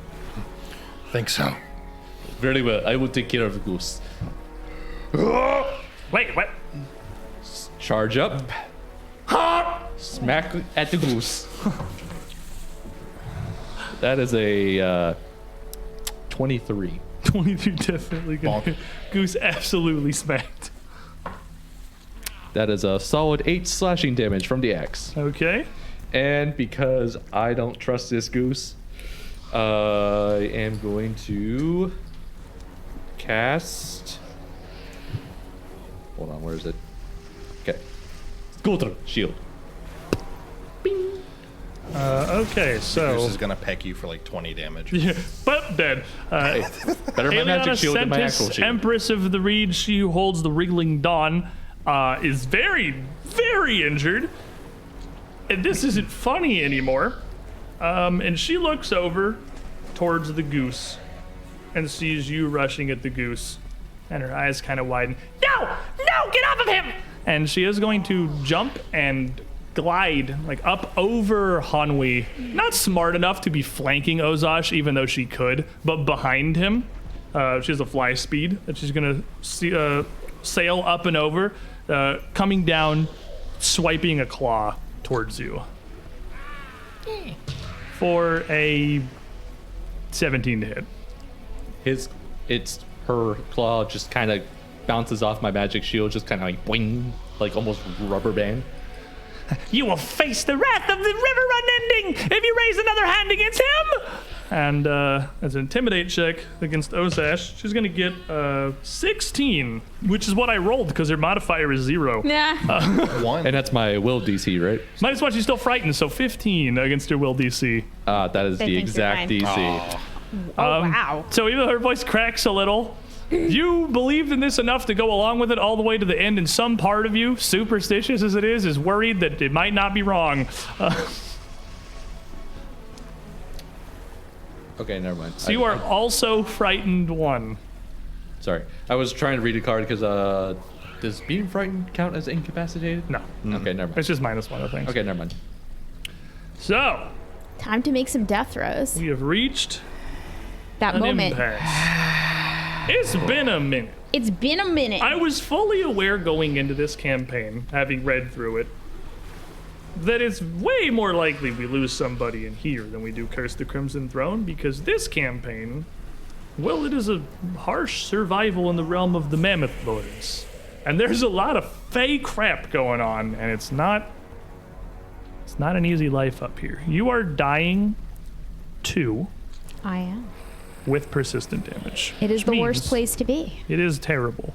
It means you currently have a DC 12 recovery check to remain alive. Because if you fail, you go to dying 3 and then die from the persistent. I have been here before. Well, not me personally, but I've Chat. seen it before. Party, believe. Do you have a reroll? I have a card. I will willingly donate 1 mile. I don't think you can There was a donate. time, if you were wondering who to give your card to, a second card gives Arm a reroll on the recovery check to avoid dying here in the river today. Nah, dog. This has all been like straight up dice. Like I just got rolled max on like 3 times. It either is If you or it succeed, ain't. you are still in an extremely bad place, but it's at least not dead. Arm, Let's go. DC 12. That is a 3. You are dead. I am indeed dead. And, Arm? Such as life. Oh wait, What? I think I just There's got a one second right one. there. My chat did for, there it is, ill-tempered sea bass. Ill-tempered sea bass. The ill-tempered color sea of bass. red. Blood see if red. that card would matter. Is there a card that's Yeah, like there auto is recover? actually. It's really close. It's last stand, but it has to be played on something that reduces you to 0 and you're already dying. All right, you get 1 chance. Ill-tempered sea bass and whoever your other card was from, still only a 40% chance to survive. 45. Guys, it either is or it It's a isn't, negative man. coin flip, Arm. Let's see it. It is what Can't it is. reroll a reroll, so this is it. 17. 17. Oh, Now you take the persistent. Arm goes Does to it- dying 1, takes a tick of persistent damage, goes back to dying 2. Doing this again next round if nothing happens. But does it end? Roll. Oh yeah, see if the it persistent damage ends, DC 15. well, I'm in the water. Didn't you give me a +2 because I'm When in you the were water? spending 2 actions trying to clean it off. You have to take actions to do that. No, does not end. See you in a round. We're See you Verja. around. Same We'll see you in a solid round. Now, Verja, you landed a mighty blow on Aliana Santos, Empress of the Reeds, your old Wriggling Dawn. You can see, even as she goes after Ozosh, that the water of the river is flowing up her body into her wounds. It's not nearly enough to offset the incredible blast that you gave her, but she is healing. She is a water elemental in a river. You know what that means? Verja, help, please. Means you're still fascinated by a goose, but Hanwi's trying to know what else I'm rip her fascinated attention by? away. Murder? Yeah. I'm torn between 3 things. Well, you got I'm fascinated, so I can't take a concentrate, which means I can't stop raging, which means I wouldn't be able to help anyways. yeah, you can't So moment of clarity. I have to go kill it. I actually cannot help. All right, that's true. You can't moment of clarity. You are fascinated. So I will move over to the Mephid, Strides across Arm's body. right across Arm's body, There is only as kill if in it's his not eyes. even there.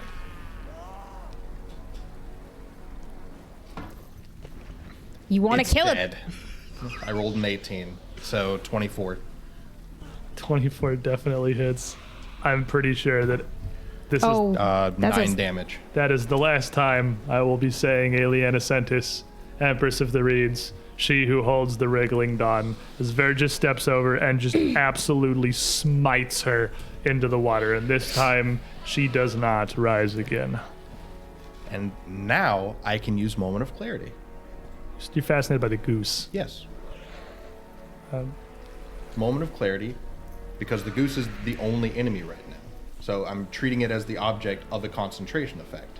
that's interesting. I'll give it to you. Wow, that's I'll actually take that kinda logic. cool. It's the Wow. enemy that you're trying to ignore to stop raging. You only have 1 action right now. Yeah, that's but, it. But like I'm you moment of theoretically could. I'm using it. Huh? That's Is it all not I till can the do. end of your turn, or is it Yes. till the end of your? So does it not end immediately? You rage again immediately. Yeah. Right afterwards. So, okay. All right. The moment of He's calming down Totally, it's a because moment. he realized what's going on, and he can't stop himself fast enough to help. a moment of panic and prescience. This goose here, Aliana, Aqueous Momenta, and pulls his little flappy hands back and claps them together as a surge of Hero water point in this trying time. blasts out. That was very clever. Far save the whales, that's that one down. A surge of water blasts out towards Ozosh, and this is Actually, it is an attack roll. Okay, I thought it was a fortitude save. That was an attack roll, so your shield's still up, Oh, right? that's interesting. my Hold the magic one. line. Your magical shield still doesn't let you block it, but it gives you the AC. If you're in Arcane Cascade, you could block it. We have to be in Arcane Cascade. Oh my god, I got another one. Do it again. Oh, wow. Chad does not want to see Arm die on episode 2. Not like this. I mean, I'll still take the +1, and plus I can just pop it, so, you know. You still get the AC bonus, which is nice. Oh, that's actually nice. So what is your spell attack roll, little chicken? I wasn't expecting this. 24. That'll pop my shield. Not a crit. Not a crit's what we're looking for. So I'll That's take good. 5 less. Can you use your shield? Do you not have to be an It's arcane? physical attack. If it's a physical attack, you can use the It is shield. a physical attack. It's bludgeoning damage. Yep, you can block it. Yep. It's bludgeoning damage. All right, you'll pop the shield. You will Taking take 5 less. 5 less of. So that's 4 because it was 9. So this surge of water that he draws up and blasts out like a powerful jet, punches through your shield, knocks you, I guess, back just into Verja, who is directly behind you. Just moves me 5 feet as well. That's potent enough to push it. You standing there is actually going to stop him from getting pushed away. You catch me if anything. Yeah, if anything, yeah, you would just catch him. And the goose kind of looks, oh no, and is going to stagger back 5 feet onto the island. You cannot slay the mighty Gornok River. I am unflappable. And you are no longer fascinated by this goose as it casts this attack on Ozash. Hanwi. Aram, don't die. So I had spent my last action trying to clean the acid. Can I spend my first action in a continuation of a 2-action thing to try to clean the acid? No, you can't spread an activity over 2 turns. Okay.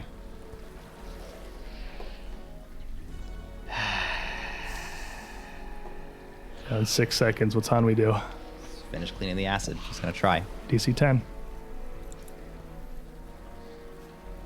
Why And not? you can re-roll. 20. 20. Ooh, with that's another, a hot. with That's another a hot. turn that's of work important. here, with the river flowing across our. That was important. Hanwi, Thank you. what have you done here? The river flowing, Hanwi has just put her whole forearm down, ignoring the stinging of it, and just rubbed through the wound to try to go and clean this out. Oh, she's touching me. That's so nice. And I only have 1 action left. How many actions is it to stabilize someone with medicine? It's only 1. Pretty sure it's 2.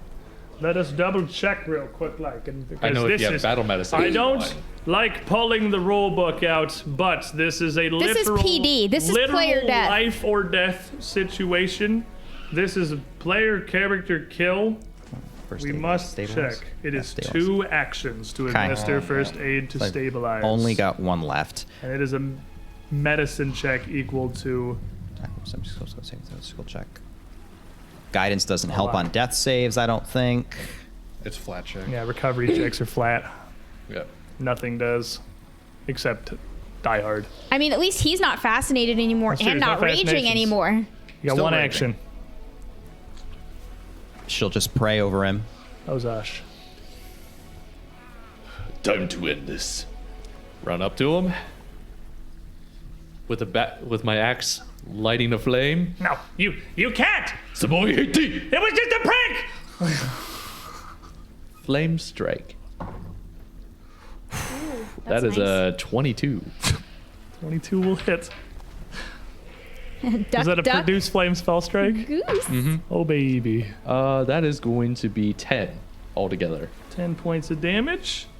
And you step up and this mighty flaming strike down this goose, who just shrieks in a combination of pain and panic, stumbling but does not go down quite yet. So, Aram, I hate to be the bearer of bad news, but you still are dying too, It is what it is. which means a 1 or a 2 is still a death. That's a critical failure. Yep. You do have 2 cards though, so it's unlikely, Don't say things like that, man. That's a nat 20. Yeah. But on the other hand, a nat 20 is a critical success. And with Hanwi's aid, you fully stabilize. You are now just. And we are alive. And we are alive. Thank you, chat. It is with the grace of chat that I am alive. You are Through just the power of cards. unconscious in the water. Verja, Hey, you know who just hit somebody?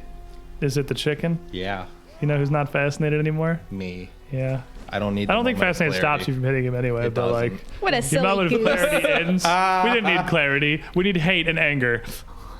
So I have just enough movement with 3 tiles of difficult terrain to get to there, I believe. Sounds sure. I believe you. And Smack. gonna give this one the same treatment I gave the other one. Gonna raise my sword up over my head. Pranks are fun until someone almost dies. Intimidate. That's gonna be a 18. 18 will succeed. And then I'm It's gonna pretty bring the scared. cleaver down. It's not- I think it knows. It knows that the tide has turned. So that will only be a 15. You know what his AC is while he's frightened one? Please. 15. 15. Never punish. Value. Always intimidate before you hit. No, that's why we the Heck plus yeah. ones do so much now. Only 7 damage because I rolled low. You know how much you've done to him so far? 7 damage. No, everyone. There's a total. Not a 18. You know how much health this thing has? 25. Please, was that 3 non-lethals in a row? Or 25. exact lethals? Oh. You got Yeah. Its will DC is 18. Its AC is Wow. 16. So 15 with the frightened one. It has exactly 7 hit points remaining. You can exact check lethals. this. You can check the stats of this at home on Archives of Nethys and track the damage. Guys, I thought we were clubbed. That was 3 exact lethal rolls in a row. Damn, guys. Verja, what happens? He shies back like that. It's this thing, right? No, this is the method. It is It's the goose. this Everything's. little goose. That's, It's literally just a weird goose. Weird talking goose. It's a weird talking goose. You know what we're eating for dinner tonight? goose. Goose. Faye? We're eating Faye. We're gonna eat that thing. I'm gonna catch it right across the neck when it goes to shy back and Don't- just lop the head off. And as you do, this thing's head falls to the ground. It swings, takes another like staggered step back, almost offended, before the body also just collapses backward onto the beach Not even of this close. small island. I'm choking on water. Somebody might need to come give me mouth to mouth. Don't worry, Hanwi has been the only one in the party who's been trying to make you not die. He did a good job, Hanwi's gonna give me mouth to mouth. This is the best day ever. You I don't know. combat ends. And we are alive. And we are alive. You are alive. Well, So Hanwi's gonna try to make sure he stays that way. Drag him out of the water onto the Definitely. riverbank. Do you need a hand over there? Can I get him out of the water onto the riverbank? Yeah, I think you can. Especially with those Asha's health, it's no problem. Actually, you know what? Hanwi's gonna center herself, and silver light will flare through her limbs, and they'll thicken as she casts Ant Hall. And then she will bodily pick arm out of the water, carry him over to the bank, and set him down. Oh my god, this is the best day ever. This is a new trick. What was your She advantage? actually princess carries him. Oh out my of the god, I'm water. so happy right now. And blinking tears of panic out of her eyes, she'll set about tending to his injuries. So now that the fight's over and the rage can finally calm down, I can turn around and look at Aram and be like, "Oh, thank God he's alive. Why do I hurt everywhere?" There is the goose that you decapitated. It did this acid thing, and then the water spirit also did the acid thing. It was not pleasant for any of us. I know. Go wash off in the river. Hanwi. we? think I'm currently burning more. You're alive. I just carefully shoulder guide him to the river. Come on now. Sploosh. I really didn't want to fight either of them. I was trying to be nice. Oh, shut up, you idiot. Stop talking. Ooh, that was a good tone setter for this campaign. Frozen Flames and rough one. I feel like so much better now that I'm not on acid. I meant that the acid isn't on me. I will shove this river mud in your mouth if you don't stop talking. Okay. So, as you take some time here to recuperate, these fey shenanigans amongst the river, well, if the frickin' goose is to be believed, there's a great fire in another encampment some day or more's journey upriver. You must always believe the We goose. believe anything the goose says. I will believe the goose when I've eaten it. That's how it works. Eat Yes. something. And You you have gain to success. internalize it. You're left here, probably, I imagine, not wanting really to go much further upriver at this point. It's I think we're fine. We're going home. We're taking the water home. a brief look around this island as you're resting here for a minute, patching the worst of your wounds, making sure you'll be ready to walk the hour's journey back to the encampment. Would have you note the hollowed out log on the island, which appears to be where this weird little goose lived. It is totally open, but not on the ends. There is like a rotted hole on one side of it in the bark that leads into the core of the thing. Would any of you investigate this log before you head we'll out? take a Or look. do you want to heck look yeah. more into the gooses? I'm taking the goose. I don't care about the log. That's fair. I will investigate the log. Ozash, who is mostly okay after this, probably was the best off as I could everyone. be better, but I could Yeah, be but worse. he's probably the best off of the To be group here. fair, after the moose, I'm pretty sure I can take anything. I'm invincible now. Built up an immunity to smaller damage by getting double hoofed in the face. Yep. Session 1. Without a ton else to do, Ozash pokes his head into the log and finds a rather grim sight. Stuffed into the log is the crumpled corpse of a Khaled woman in hide armor. Oh, well, this is pleasant. Upon that, I will carefully see if I can find anything remotely interesting on what's left of the corpse, and Pulling her out of the log is a bit difficult, which almost certainly tells you that to have her put in there, someone must have done that extremely intentionally. Maybe this goose is not as friendly as he might have seemed. maybe I just split the log in half. But yeah, you can also just destroy the log pretty easily and get her out. Rip it in half. The body has some fairly scattered hide and fur armor, simple patchwork. It didn't cover very much of her, and a large chunk of her left breast, like inside the ribs under her arm, as well as a huge whorl across the right side of her face, is covered in bright burn scars. Hey, they got one for us. Good. Everyone, come look at this. It does look very strikingly similar to the two hunters that you had found back at the Grove of the Tapers. Hey, that looks like those two girls we ran into. The hunters, yes. You think they are invading the territory and... We should bring this back. I mean, as much as you can invade a territory where no one permanently lives, but bring what back? The body? No, we can the just bring back- armor. The armor? It's just in tatters. Looking at the armor upon the left pauldron, though, there is a strange little ring of what appear to be dried, interwoven leaves attached to the outside of it that's surprisingly sturdy, anchored onto the armor with a thick twine. Quick cast of detect magic would ping off, and you don't know what else around here could be magical. Well, I'm casting detect magic. What do I sense of it? It's magic. Okay. Well, in that case, If you, I mean, I guess you're sitting here for a bit. You can try to identify it. if you got the if 10 we're- minutes. if we're resting for a minute, is that okay? While you're resting like for a Yeah. number of Yeah, minutes. while you're We're- healing up. we're Yeah, taking a couple absolutely. minutes. What is your, I imagine, Arcana? My It's probably your Arcana best tradition is stat. 4.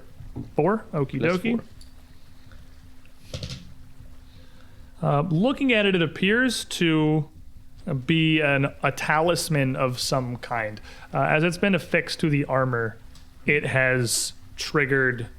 It has some latent magic that could be triggered by the bearer.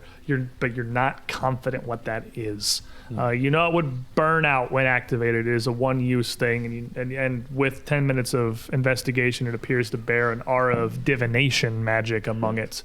It's, as you unweave its aura, glimmering with gold and blue, but that's the most information you're going to be able to get from it today. I'm going to carefully cut the talisman off the armor and put it in my bag. And for someone who might be a little bit more knowledgeable of said divine magics, I don't know, a certain individual that is not with us at the moment.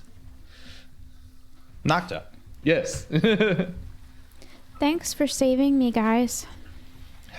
Thanks for not dying in the river. You did most of that work yourself, not dying to the Fey magic.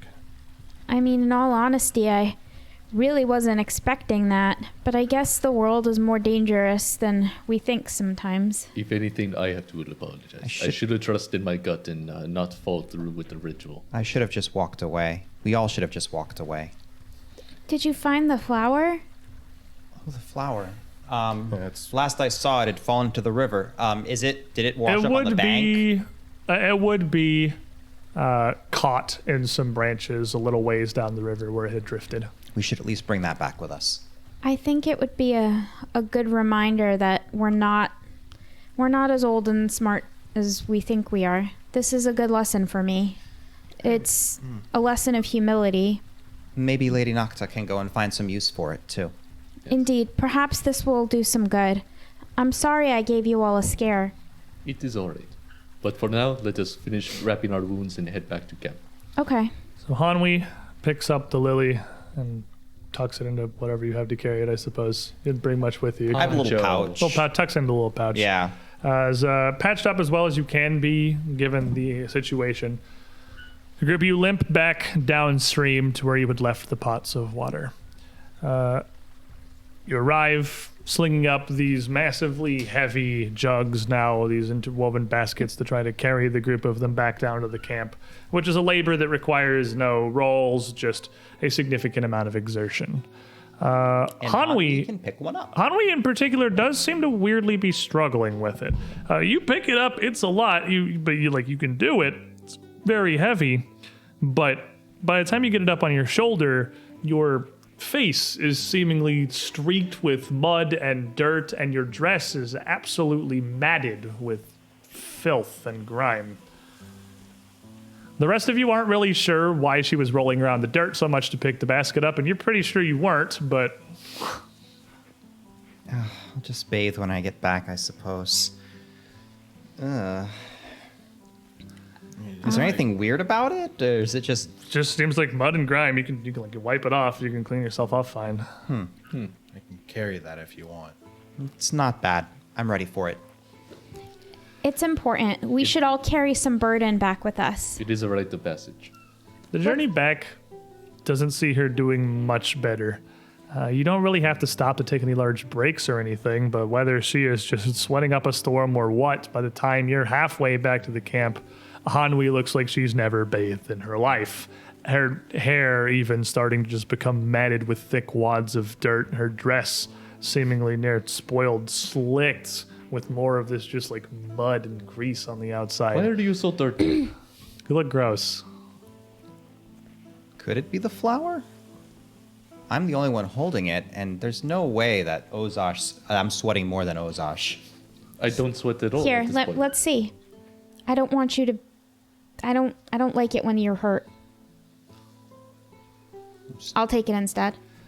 Handing Aram the flower, by the time you arrive back at your camp a half hour later, your theories are all but confirmed, as looks like he spent the entire journey rolling down the dirt trail, making sure to hit every mud puddle on the way.